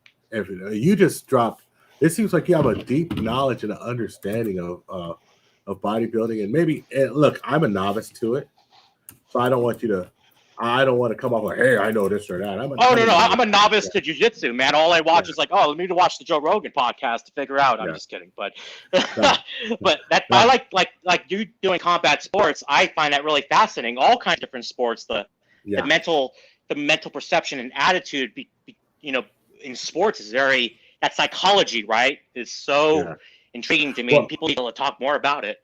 Well, jiu-jitsu, what I can tell you, and I can give everybody a hint about jiu-jitsu, what you really need to do, your ego needs to be small enough that you lose and you put yourself in a bad position so you can get out of it. Jiu-jitsu is about being able to think while you're under extreme amounts of pressure. And honestly, you start smiling when things are bad because you're like, oh, now I can go to work. Because in jiu-jitsu, this is I'm under Maestro John Jock Machado, which the school I train under is directly under him. And he says, it's always a good day for somebody in jiu-jitsu. It just might not be your good day. So that's just the attitude you have, that it's like it's either a good day for him or a good day for you. Someone's going to have a great day. So I'm always humbled to do it. I'm always humbled to talk to people who do anything extreme with themselves, quite honestly. Even folks like, you meet folks who are extremely educated and really pushing and doing experiments and pushing the envelope that way. I think that as people, self-improvement comes in a lot of different ways, not just physical. So I really want to thank you. I want to rotate the panel. I got some people back there. Oh, of course. Well, thank you so much, Grover and Scott, for having me on. I really appreciate it. Oh, man, I'm always interested in having folks on, especially from the circle. And so you come on up anytime. You always have a spot here at the TIP Network to talk and share your ideas, okay? Yeah, and thank you for sharing your information and sharing your perspective on this whole situation with the whole bodybuilding scene. I think this is really great because we don't have many other bodybuilders besides Allende. Yeah. And so it's good to have someone else that is knowledgeable in this area to be a part of the streams. So thank you. Thank you very much. Great. Thank you so much, guys. All right. And so we're just going to go right in order. We have two people backstage. We're going to put up the famed Caduceus shield because we were educated. And then we're going to add my guy up. Hello, Schiff. Hey, what's up? How are you doing? I'm doing pretty good, man. How are you? I'm doing well. It's been a minute. I was on your stream, a couple of weeks ago, was it? And man, I like to jump on and off. I don't want to take up too many folks' time, but man, I have to say that from what I listen to you, I'm pretty impressed with your financial understanding, man. As I said before, sometimes the passion chooses you, and the markets definitely chose me. I didn't choose the markets. That's what I feel about it. Very passionate about it. So, because it tells you, as the old saying goes, money talks and bullshit walks. That's it, And once people get a hold of money, then you see who the person really is. And we see it time and time again, over and over again. And I did had one channel before, and before I was a content creator, in 2 months, I made 45 videos. Wow. Just talking about it because it was a lot of fun. I actually had a lot of fun. The only thing is I was dumb enough to have my email open, and I got some death threats, so I had to delete the channel. And then I made a new one, learning like how to talk with the mic, being comfortable. Then I realized, let me do something a little bit different. Like I included music. I found like some copyright-free music, some cyberpunk theme. Even like the whole thing, like even the name, McScrooge McDuck, like it all has a theme to it, and it's really fun. I even made my first intro video, and it's not the best video, but it's honestly I had a lot of fun just doing it, just like So the other 3 streams I had, I put that because it's too intense. I call it like very based content. Like I just don't hold any punches, So, and honestly, I do things a little differently because I don't want just regular folks to be on it and I upset them. I feel like a lot of content creators, they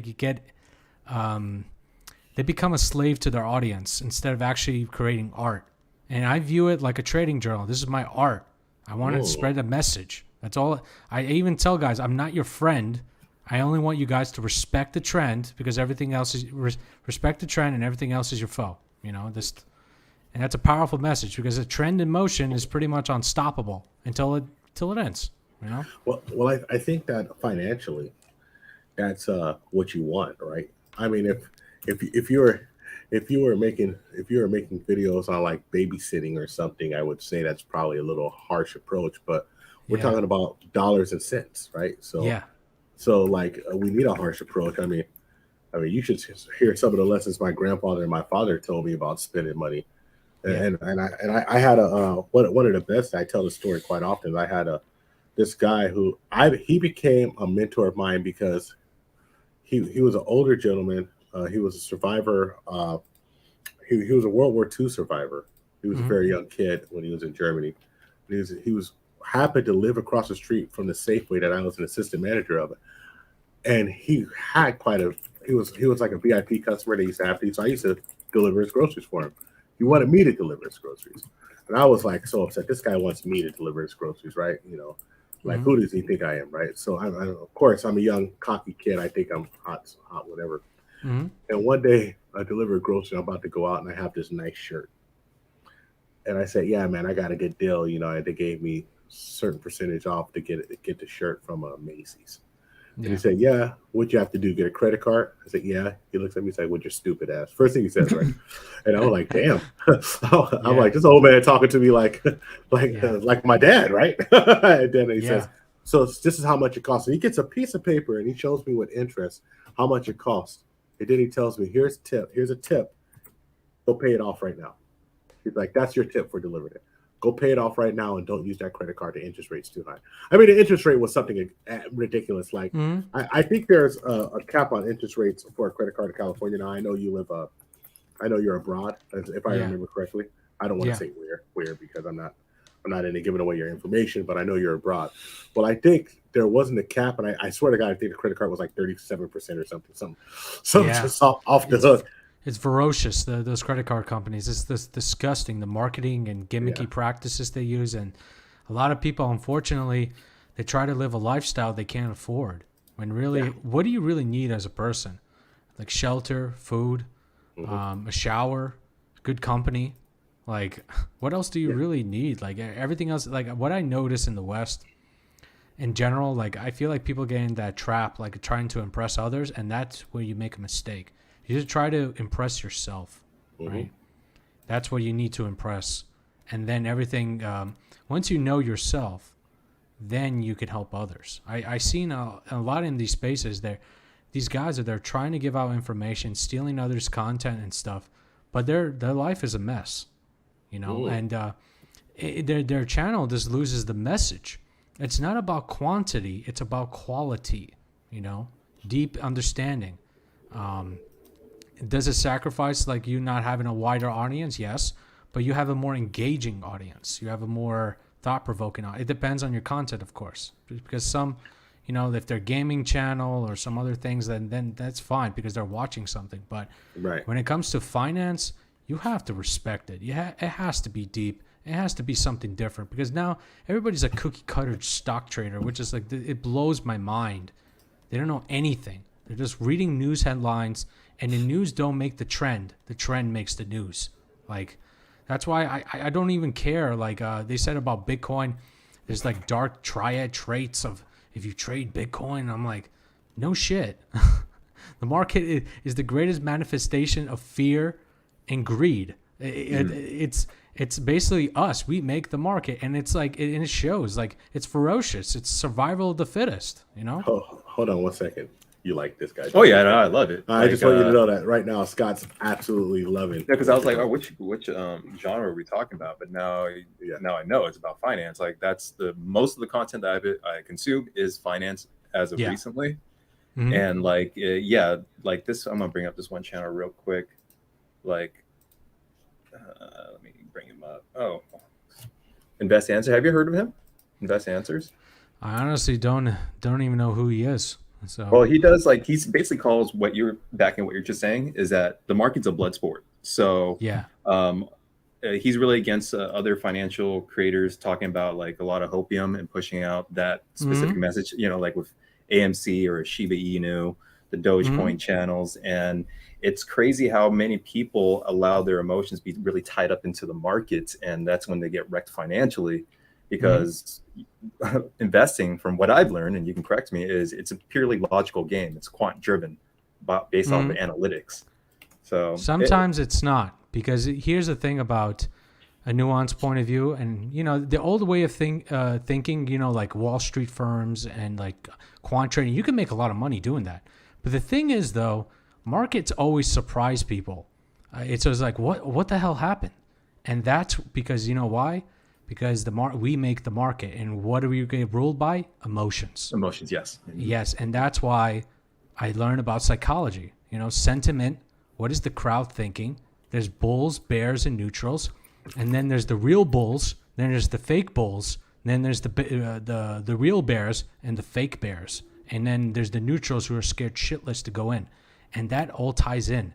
You have to analyze, and even a lot of people don't do that. It's a very important thing, and also you need patience and discipline. You know, this is basically, if you know this inside and out, you're going to be a killer. You astute trend player. You know what's up. You know what's up, what's going on, because you know the extreme emotion of the crowd. And what I'm talking about here is not an easy thing to do. This is extremely difficult, to knowing the trend. You know how hard it is? There's a lot of false manipulation, and there's a lot of charlatans. They're telling you, like, it's over, the dollar's going to collapse, buy gold, buy silver, buy Bitcoin. And I'm like, no, crypto. I like Robert Kiyosaki, but he does talk about that a lot. Guess what? If you look at gold and you buy gold, real gold and silver, when you buy the precious metals, there's fees. And then storing it, there's fees. And then selling it, there's fees. And honestly, look at its pathetic returns compared to stocks. Even during inflationary periods, gold is actually pretty dog shit. It's underperformed bonds. Yeah, and look. Yeah. And also, I've heard that the bond market is extremely manipulated. Oh yeah, there's no question. Why do you the Fed buying mortgage-backed securities? Look, it's at a point in time where the Fed, you know, a lot of people, like, you know, they say, like, even Real Vision and other finance guys, that the Fed is behind the curve. The Fed, I don't think so. They know exactly what they're doing. And they use mass psychology. They manipulate the crowd. That's my honest opinion, though. So, but yeah, I was in healthcare. Cool. I also watch Real Vision too. Real Vision Finance. I was. You guys are like cousins or something. Yeah. So. Yeah, it's a different perspective, but I do respect the old school way of thinking, because, you know, at the end of the day, it's all about making money, right? As long as you're increasing your capital, who cares, right? So let's have a different take. We have a question for Self-Made. It's a question. Ask Shift about his previous career in healthcare and what was his title. Yeah, I worked as a PA in cardiology, and I worked in clinic and all that other thing. I got to saw healthcare. I mean, heart failure, a lot of people sick, all elderly. It was very rewarding. I worked in a very very poor area, and the thing about with those patients, they were very appreciative of what you do. It was really hard though, because they didn't understand education about themselves. So I had to, like, speak in layman terms to them, and I explained to them. It was a great time. I got to, it was just great, just helping people out, honestly. But the thing is, though, I always felt like there's a cap of what you can do, how much you can earn. And I felt like the next step is, like, do you want to become a doctor? And I was like, no. I was like, I don't want to go to school again. I don't want to kiss ass, to people and stuff. Because a lot of medicine, it's like you have to go through school. You have to study all these exams. And then you have to, like, impress people, write research papers. It's just, I can't do what they do. I'd rather just do my own thing. And during 2020, it was when I just said, it's time to go all in, at the right time, at the right moment. I went in with triple Qs, put in all my money, did my chips. Then next thing you know, the Fed injected like $10 trillion in the market, and the rest was history. So that was it. Sometimes I know guys that wait years for that opportunity. They wait years, and they're like a killer. They no emotion. They just go in, and that is something that they know. They know the trend, and they know when it's basically just waiting for their opportunity. A lot of it, you don't have to trade every day. You don't have day trading is a scam. It's all about picking the right spots at the right opportunity. When everybody else panics, those big mega crashes like 2020, that was an opportunity of a lifetime. Look at that. Look at that 2020 crash. Look at that. Look at that. Look at that price. Look at the bottom. 170. Yeah, 170. And then what's the high? What's the high? High was 403. There we go. Now, That's sitting at 325. Imagine you got it at 170 and you cashed out at 403. That's tremendous gains, man. And with dividends. Monster gains. That's life-changing money right there. And that's what's so satisfying about the market. Like I tell people the stock market is my wife. It's abusive. It's abusive. It destroys you. But goddamn, man, those gains are just, God, man, it's almost like better than sex sometimes. I swear, it's just the gains are just ridiculous. Like, you change your life, and once you know how to do this and you know the trend, I always say know the trend. Then everything else is easy. But that's the hardest. That's what everybody else is trying to do as well. It is extremely difficult, and this is for people that honestly. You got to be born into it. It's like you got to have the mindset of it. Like I don't know. It's like it chooses you. If you're the ones that you don't have patience and discipline and study, like perfect your craft, then or even study the psychological components, you're not going to have a chance. The biggest thing I see with traders, they don't have a trading journal. How you're supposed to be the best of the best if you don't know yourself? Because then they can control your emotions, your fear state, your greed state. Those are fleeting, even happiness, that's a fleeting emotion. You want to have peace and balance. Because then if you let your emotions do the talking, your money does the walking.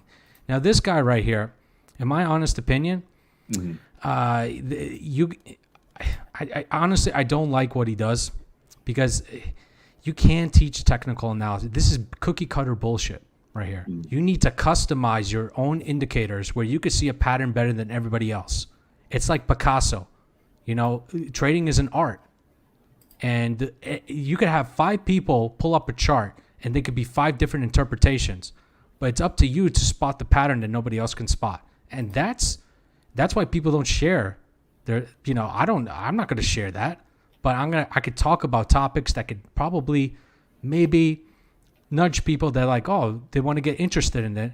Okay, then you have to take the classic route, go to school, work in a firm, work at a prop firm. That's probably the best thing to do. And then when you look back on my trading journal, my videos, then you're going to understand, oh yes, this is some very deep knowledge. And this can't be replicated. This is a lot of it can't be it just can't be like you share this content every day, Have and you a heard lot of of this it guy? Trader who's this Tom? guy? I don't know who is he. I have no idea. I don't know, honestly. I here's the thing. You don't want to keep looking at these channels. In the markets, it's united we lose, divided we rule the roost. You're by yourself. You can't watch this stuff. Yeah, that's it. There's no. It's like adapt or die. There's no middle ground, man. The reason why I just showed him because he said most 99% of you traders are going to lose. If you can't control your emotions, you don't have your proper plan, you're going to lose. So don't even do it. So it's like all like you were talking about market psychology, and in this case, it's trader psychology. Yeah. So all right, Shift, man. Thank you so much, man, and thank you for bringing me up on your stream. I really enjoyed talking to you, and I really enjoyed what you had to say here. Why don't you plug your channel, tell us what you got going on, and when you're going to stream next? Yeah. Like right now, I think the thing is I just started, so I can't change my channel. I don't know what the channel it's like all these random numbers and letters, but I think Self-Made had it on. But what I'm going to do. It's like the first stream I talked about inflation, what it's real, what is not. And then I have the next stream. What I had was I have some old mass psychology books I want to read. It's basically what I think is relevant, even though it's a little bit old, but it's like timeless information. And also, when I kind of want to do an epic stream, when I think, like, in my honest opinion, the fourth quarter there's going to be a bloodshed. I think it's going to be brutal, but it's going to be another opportunity. And I want to show people, look, investing is cool. They don't have to be traders. Investing in an index fund is also a smart move. You can relax, take it easy. Don't look at charlatans. If you can't handle the market, that's okay. Spend more time with your family and spend, produce stuff that you love. Not everybody loves the markets. That's okay. I just want to make it easy for people where, like, look, you could still make a great retirement if you just do this. The Boglehead way: invest in an index fund, relax, watch it in 40 years, and you have your money there, and you can retire nicely. And you do the thing. You spend more time with your family, and also you produce content that you love. Some people love music, art, doing stuff that they love with passion. That's what we need more nowadays. Absolutely. Thank you so much for coming up. We got a couple of people backstage. We're going to rotate the panel and give them a chance. Thank you so much, Chef. And of course, I tell everybody from the circle, you got a home up here. You can come in and talk your piece. So thank you very much for giving us that knowledge. I was actually excited when you popped up, because I think Scott would enjoy talking to you. Yeah. Anytime he could stop by and he could watch. Yeah, no problem. All right. Thank you for sharing the information. Thank you for being on part of our stream. Later, guys. See you. Right, later. And next we have the man, the myth himself, QB flexing, passport flexing. We didn't put the shield on because he's been waiting in the back there for a while. We didn't put the shield up because we see you chilling for 3. Man, thank you. How you doing, brother? I'm doing good, man. Just got done making some crab/lobster fries. So, I'm here, man. Just got done eating dinner. I'm over here hungry as hell. Tell me you're in Mexico, right? No. I'm in Cali right now, but I'll be back. I just always imagine you someplace in Mexico having a drink with a bunch of senoritas laughing at us. That's just how I imagine your life. Yeah. Laughing at us old married people like me. That's how I imagine your life. How you doing, brother? I'm doing great. Happy Sunday, man. Happy Sunday, man. We were talking about Tyson, how Tyson put the business on that young troll. People running their mouth recklessly. Then we started talking about everything under the sun, because you know how it goes. But you have any opinion on Iron Mike putting the pause on that young troll on the airplane? Did you hear about that? Yeah, I saw the video, and again, when you provoke a beast, the beast is going to come out, and that's exactly what happened. I mean, from what it looked like, what Mike gave him, like an autograph, he even took a selfie picture with him, and obviously, dude was under the influence and still provoked it, Mike. And when you do that, I mean, he's one of the best boxers to ever box, like live, and mean, like Mike's like, I don't mind busting you up, and like I said, we had a stream where, like, we found this Chris Rock clip, and he said that tiger went tiger. That's like Mike Tyson. So what Mike Tyson did was what Mike Tyson's going to do, and what Mike Tyson's going to do is he's going to put his foot on your neck and beat you down, and like. You could keep here. Scott's loading up the clip again. You could keep messing with Mike Tyson. Scott's proud of the editing job he did. So right. Go ahead. So look at this fool. Looks more than just asking for an autograph. Yeah, all up in his ear. Yeah, I think before that he was asking for an autograph. No, he got his autograph and his selfie and all types of stuff. And then this fool, and the dude started recording him saying, "Hey, let's watch Mike Tyson beat the crap out of this dude really quick." Right. Look at this guy. look, and Mike is cool. Mike is like, and look at how look at Mike's face though. Look at Mike's face though. Mike is praying, Allah, please don't let me hurt this idiot. If he could just go away, I'm okay. Mike is praying to himself. He's praying to himself. he's looking for help in all of the places. And what happens? What happens? You do just keep running his mouth, keep running his mouth. Look at him. Look at him. Peasants. Peasants. You peasants. People come out of airplane looking like an idiot. Right. Like somebody stole his lunch money, man. Like he got beat up. Somebody stole his lunch money. And look at Iron Mike. I told you to leave me alone. I told you stop, but you wouldn't stop. And then and then people like, Mike, stop. Why weren't they stopping him from fucking with Mike?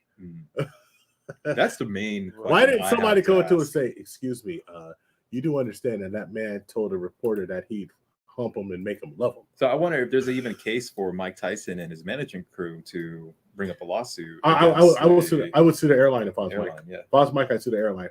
Mike Tyson has the right to buy an airline ticket and fly just like everyone else. And if somebody was in my ear like that constantly, the stewardess would come over and say, please take your seat and leave him alone. That's what they would say. But they didn't say that because it was Mike Tyson. And they figured, well, it's Mike Tyson. We don't want to this and that. I think it's unfortunate. I think it's unfortunate because we've, in my opinion, and look, this is just my opinion, QB. I could be wrong. I always tell everybody I'm open to being wrong, but I wouldn't say it if I didn't think I was right. You know what I mean? In my opinion, that we've in this world, we've made it so safe for idiots. We've made it so safe for idiots to do stupid stuff. We've put laws in place to stop them. And like me, let's say someone's messing with me and I turn around and I elbow them in the head and they bust their eye open, I get sued. Even though I didn't start the action. So we've made it so bad and so easy for people to mess with people that when something like this happens, people get shocked. Right. Yeah. People get shocked. People just get like, people are like, well, why would Mike Tyson hit him? Did you see Mike Tyson make his career off of punching people? Yes, exactly. So QB got a question for you, my G. Right. When are you going to get that ring light? I'll get it this weekend. It's coming. It's coming. I just got the iPhone 13, so all right, there you go. Yeah, so the camera quality is going to be very clear and crisp on my videos, on my travel videos. The ring is coming. I'm gonna tell you something. You have the potential because you got the trifecta. You're actually pretty engaging, right? You got a good aura on camera, and I'm not blowing smoke. It's just what I observed. I wouldn't say it in front of everybody if I thought you sucked, but I would contact you and tell you what you could do better. But it would be behind scenes. But why would I tell? I don't like to chop down men in public. That's just me. We have enough of that. I know you're engaging. You have you go to great places, dude. You go to places I've been to before, and they're usually gorgeous places. So you're not going to like ugly places and just looking at. You know what I mean? Right. Usually with some gorgeous women, bro. I'm gonna keep it a buck with you. My wife's right now looking up your page. I'm probably gonna. I'm gonna keep it a buck with you though. Right. Really with some gorgeous women, right? You have a lot of potential on that travel page if you just do it the right way, bro. Yeah. And so I'm excited to see your growth. I'm excited to see, and why not? Why not do it? If you're going there anyway, if you're doing it anyway, then if you're gonna be there anyway, Appreciate that. Why not do it? 461 subscribers, man. You get the community tab in 40, and you get to share and at people and the at tool. All that stuff is game changers, bro. Right, and I just started this channel in January, and it's just a lot is to come in the future. I'm gonna do the merch. I'm gonna start live streaming when I go, get over 1,000 subs. I kind of did a indirect video, the last one, kind of responding to another Black Pillar dating coach, and that already almost hit over 1,000 subs. Good. People want it, and I pretty much do have two audience. I have the Black Pillars and then the traveler bros. Right. So. And me, I don't call myself any philosophy, any Black Pillar, even though I rock with y'all. Yeah, You know, yeah, I'm cool with definitely. y'all, but I do say this. I know travel is so important on these streets because travel is so important on these streets because most people aren't going to do Appreciate it. that light. Mhm. Right, Most people aren't going to do it. You know what I mean, brother? right, And right. then, I mean, just having that information. Hey, you can go here. You could do it like this. You could do it like this. You could do it like this. This is how much this place rented. I'm gonna rent this place for a month. This is how much it costs. This is how much the local food is if you're gonna cook at home. Right. You know, a lot of Right. people don't like. Here's the trip. One thing that I learned when I was renting houses in Mazatlan, Mhm. I didn't like to eat out as much because I had a barbecue grill and I had a full kitchen, and I like to throw parties and have people come over, like because I knew a lot of folks who worked at the hotel, and we would have people Mhm. come over because it's just safer, dude. You know who's in your house, you know who's there, because you just can't be picking up any drink when you out, right? Oh yeah, Yeah. absolutely, absolutely. And Yeah. you know, a lot of guys, you know, they don't know how to travel. They don't know about how to get a passport. They don't know the regulations. Bro. It's a lot of misconceptions, and I'm here to sort all that out.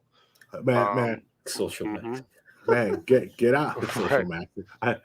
Yeah. You guys kill me though with the name stuff.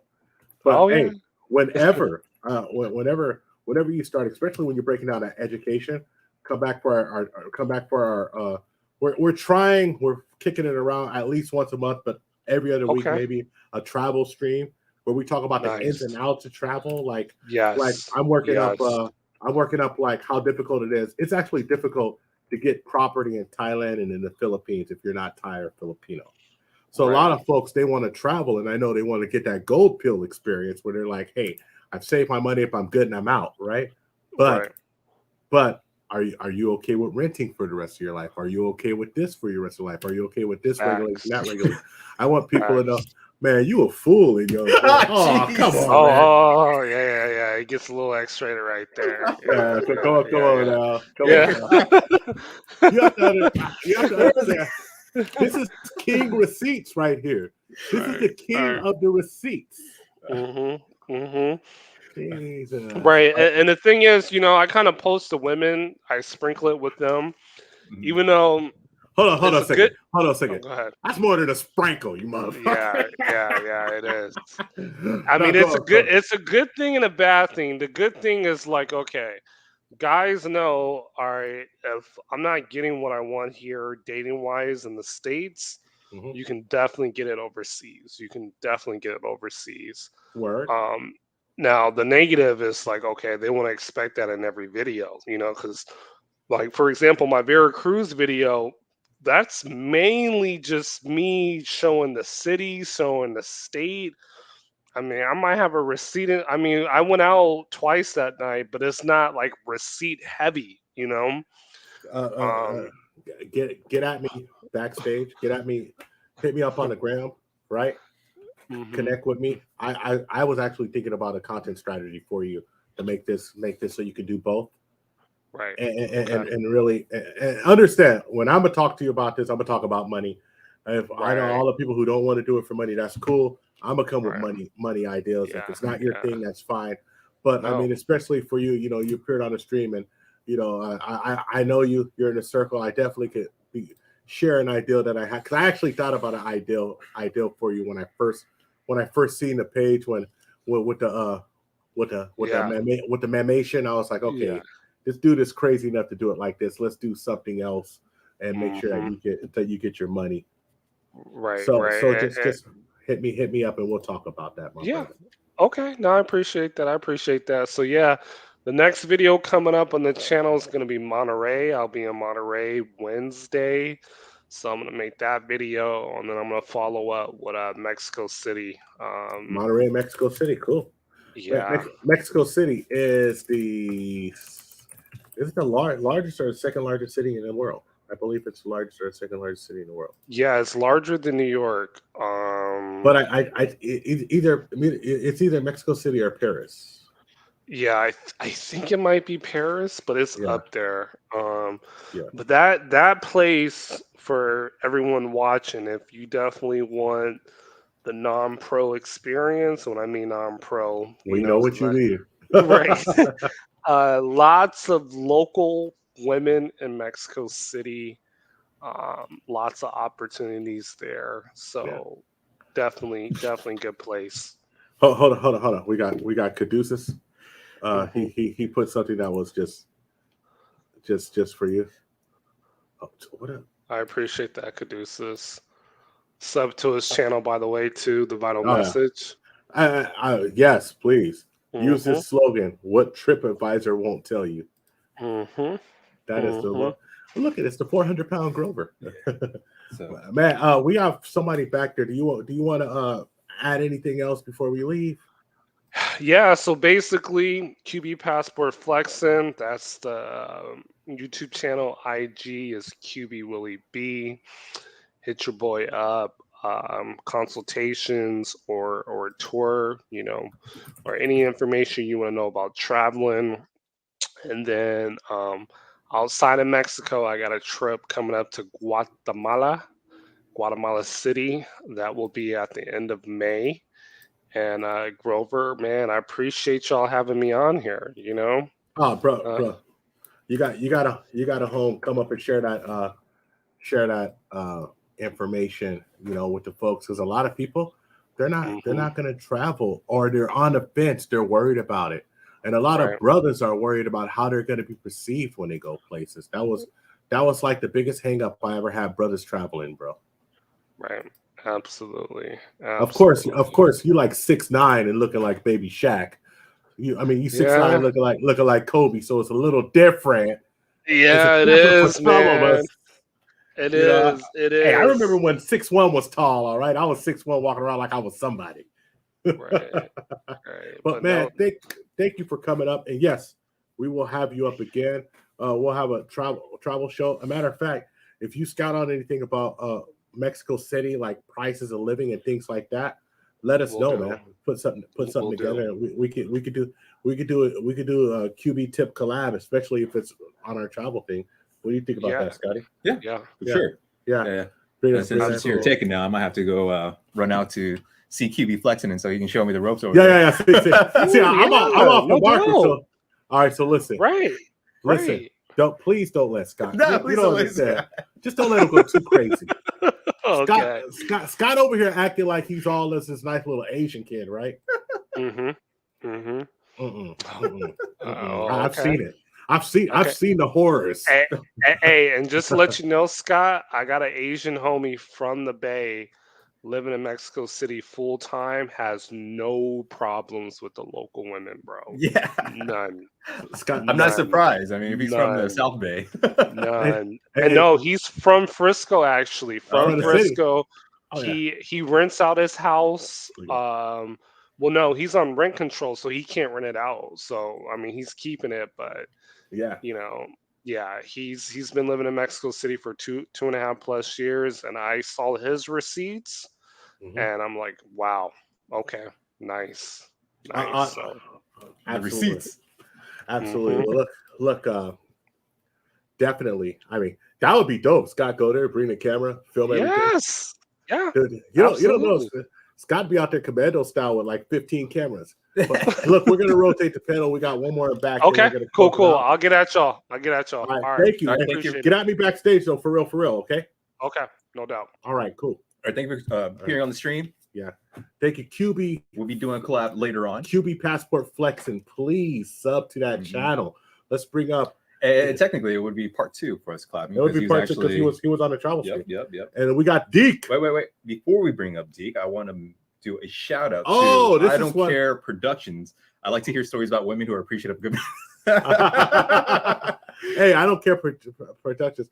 I Don't Care Productions are one of our first guests. Actually, when this is the Happiness Podcast, this is when literally no one was watching. Yeah, this is when and this is.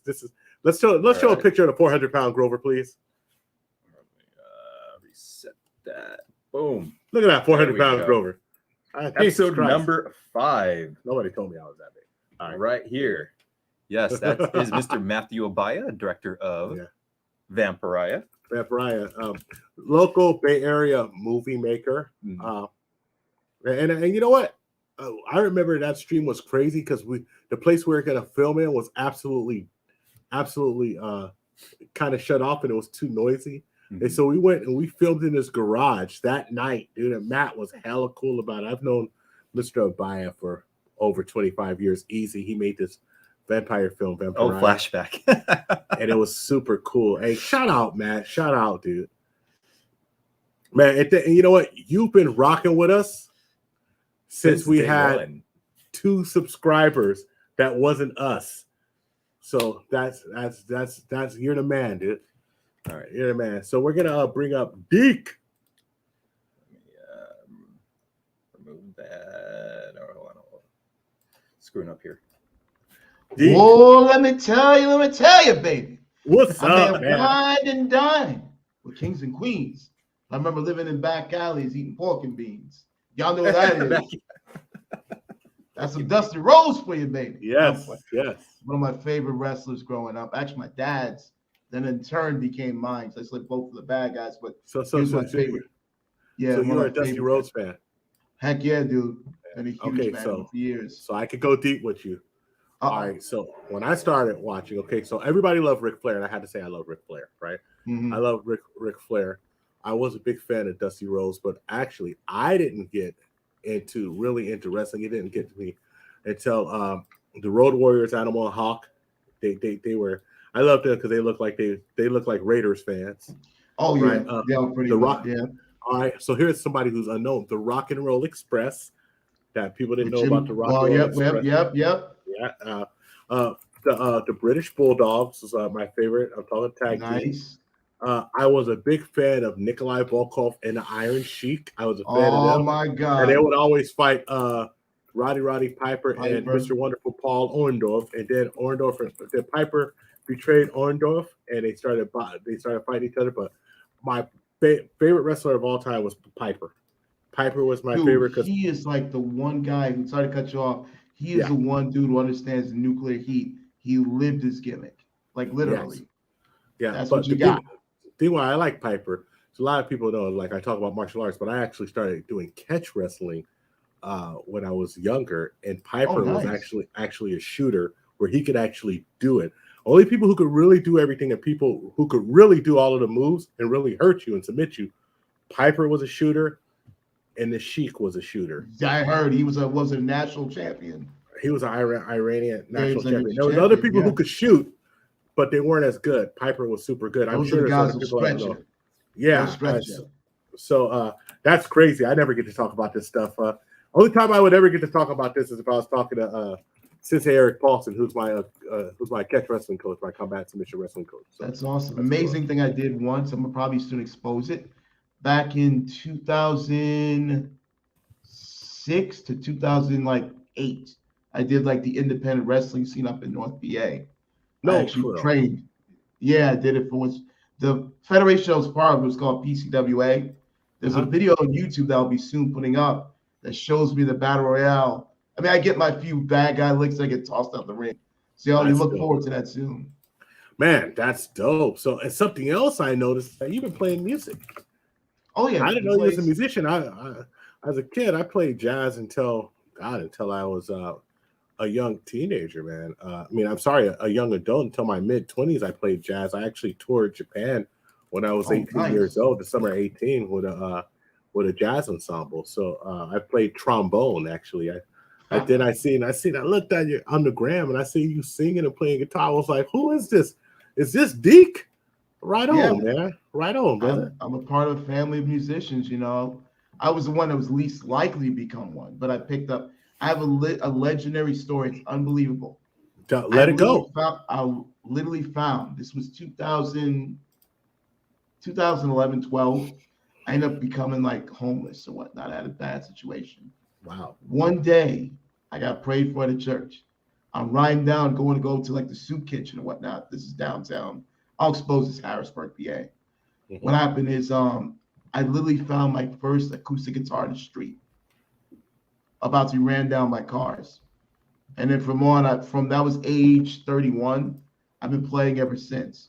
Not a background playing in high school, playing saxophone and drums. Okay. But I just let it go, and I did the wrestling and everything else. But I picked it up at a late age. Apologize for my voice. I have something going on. I don't know what it is, but as long as you can understand me, that's great. No, man, it's all good, man. You know, we bumped into you, been around, covered the same circles. I know I've been on panels with you before where we talked about stuff. I want to ask your opinion on this crazy Mike Tyson thing. You know, oh my God. So look. I remember, and maybe the gray hair is telling on me, like in the 80s. Oh my God, Mike Tyson, like I would. Hey man, people was like, listen, man, if Mike come up and hit on my wife, I'm gonna just, hey baby, I love you, but you gotta go. I mean, Mike was the scariest man in the history of scary men. I don't know what this cat is thinking that he's gonna like harass this man. I'll be dead honest. He took his time with him. He didn't hurt him as bad as he could have. Yeah. He really beat him up like a dog, you know, like a lion would do with his cub. Yeah.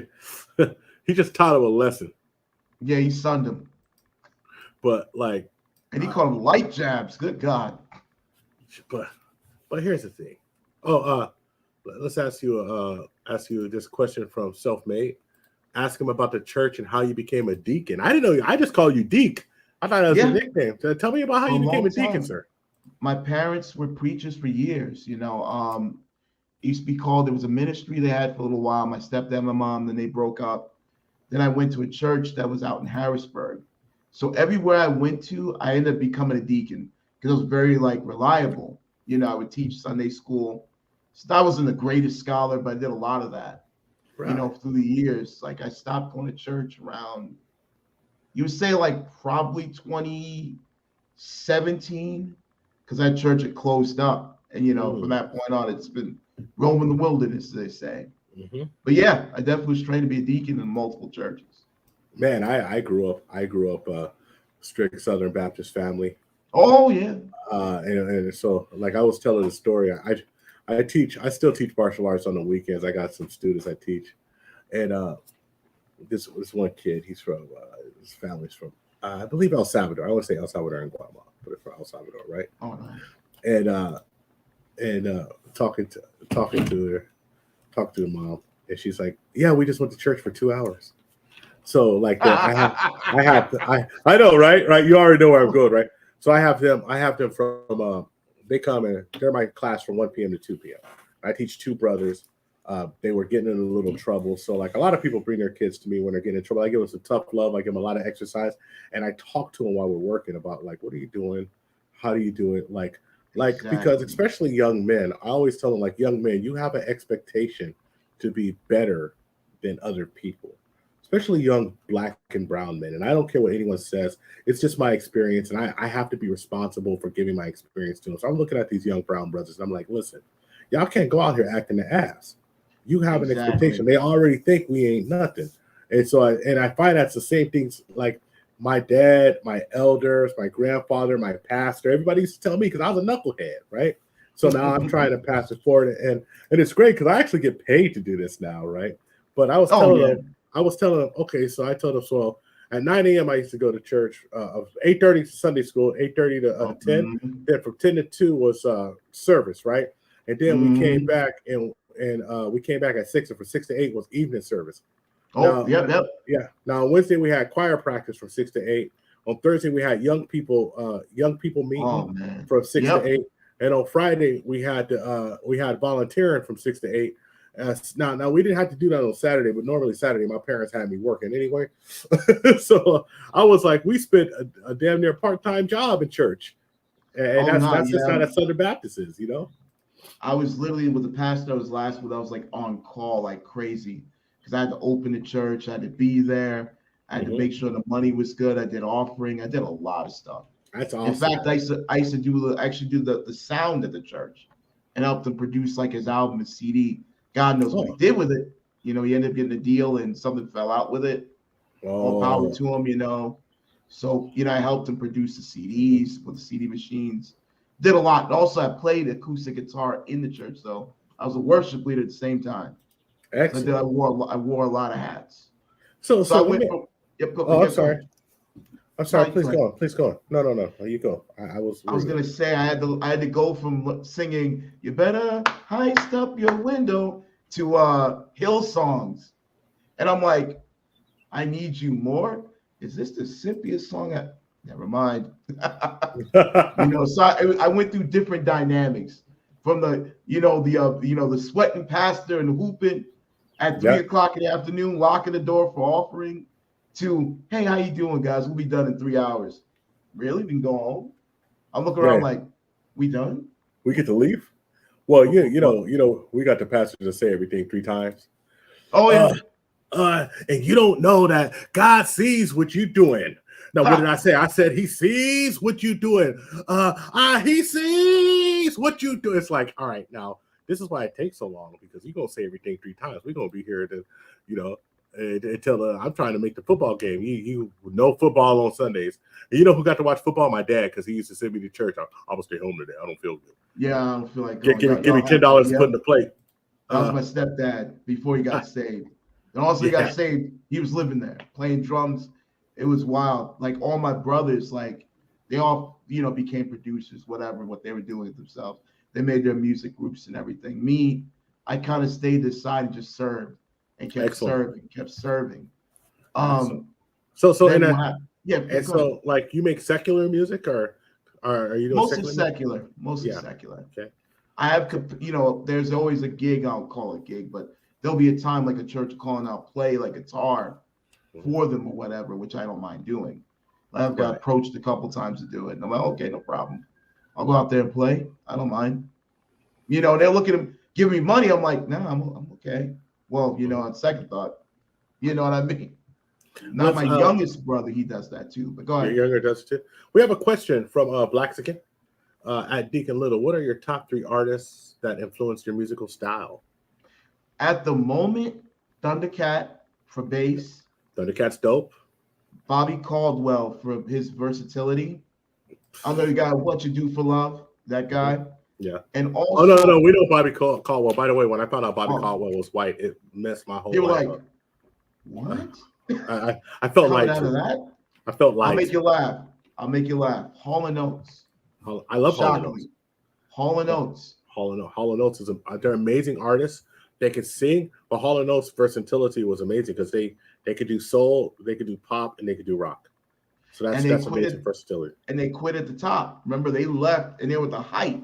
Yep. Now they're just doing concerts, still playing. That's what I like about the older musicians. And I'm just gonna add a little outline to that third one. Go on. My dad had me raised on Prince, Parliament, Rick James. God, I'll keep going. All funk, like pure funk stuff, like all funk music. Even Chic, because I'm a fan. My guitar idol is Nile Rodgers from Chic.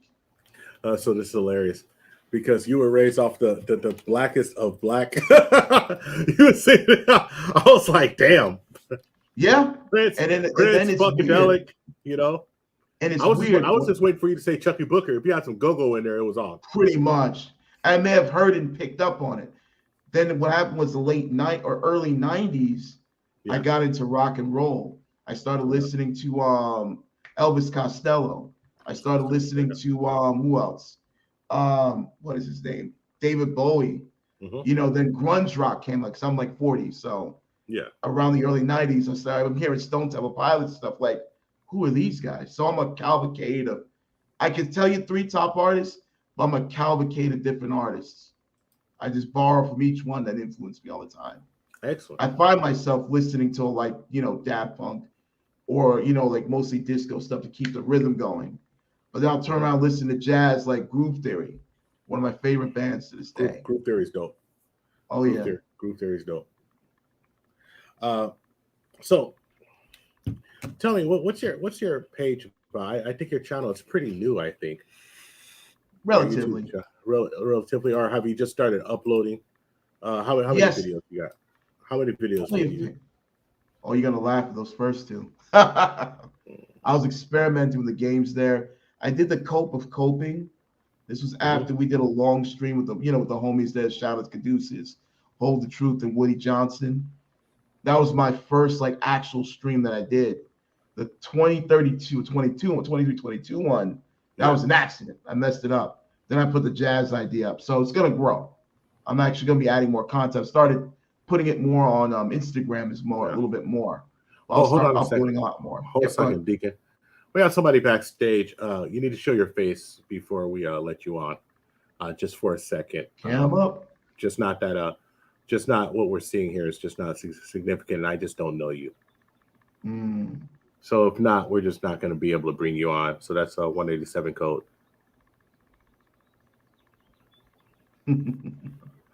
All right, kid, go on, Deke. Yeah, they have the jazz idea right now. That's what I started like producing, because when I picked up on producing, my two brothers were already doing it, so I used to listen to them do it, and I just picked up on and just started making music with basic programs, you know, and just jumping into it at first. So the jazz idea would be my first actual one I produced. And then from that on, now you see them pop up like crazy on Instagram because I got that creative fever. So it's like, okay, whatever I'm learning, I'm going to do it. You know, let me put it out there. Real basic channel, relative, 56 subscribers, but it will grow though. This will actually change a little bit.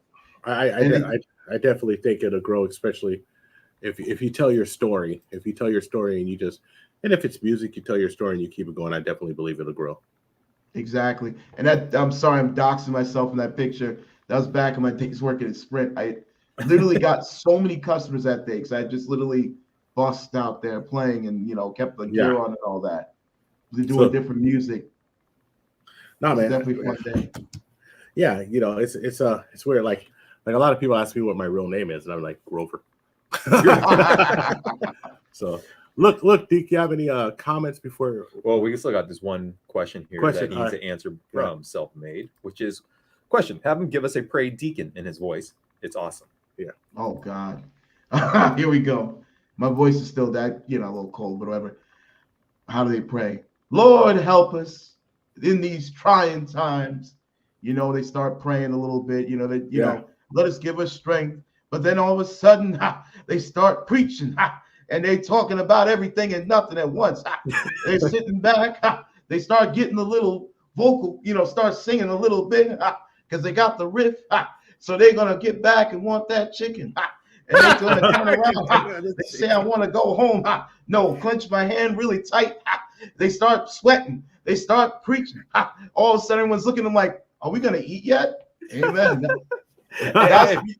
That's what I was growing up at. Go ahead, man. Sorry about that. Fun fact. I used to watch a lot of listen to TD Jakes. To get a little bit of inspiration, motivation. Yeah. Was it those satin sheets? None better. I was like, oh my God, dude. Yes. Yes. So, exactly, all right, guys. Thank you so much. Thank you. Hey, so not much a problem. Everybody, it's a pleasure. Everybody, please subscribe to Deacon. To the Deke. What's your channel? Shout out your channel. Just David Little. It's just David Little, but they know me as Deacon. Yeah. I'll probably throw my link in the chat. They can just pop on anytime. Any suggestions, anything, I'm open to whatever. Okay. Ready to make content. All right. Thank you so much. Definitely. Thanks for having me, fellas. Y'all enjoy the rest of your Sunday. All right. All right. You too. Have a good night. Good night. All right. Take care. Okay. Yeah, that's not a real person there. So we're gonna go just like this. All right, folks. Thank you so much for rocking with us. The TIP Network does rock with you. As always, if you haven't already, near here, like and subscribe. We have memberships where you will get content first. We have a Patreon. Our Patreon is going to be more of my Thailand stories, more things that I'm just not going to tell on YouTube for the public. We're also going to be doing a lot of creator content help, some of the things that I do behind the scenes, but we'll be going much deeper and helping folks and really sharing what we learned on this 3-year journey on how to build a channel, especially when we did it all the wrong ways. Any words on the way out, Scotty?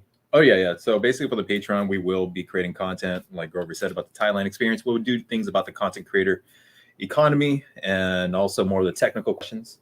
So I'll teach you guys all that if you guys are interested in that, but that'll be down the line as we build up our Patreon.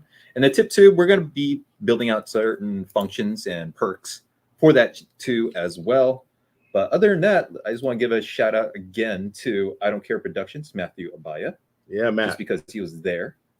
I'm not sure if he's here anymore because he was there at the episode number 5. Episode number 5. Number 5. And what was our last episode we released? 164? We are 164. Yeah. 164. Yeah. So he was on episode number 5. Yeah, that was like 3 years ago.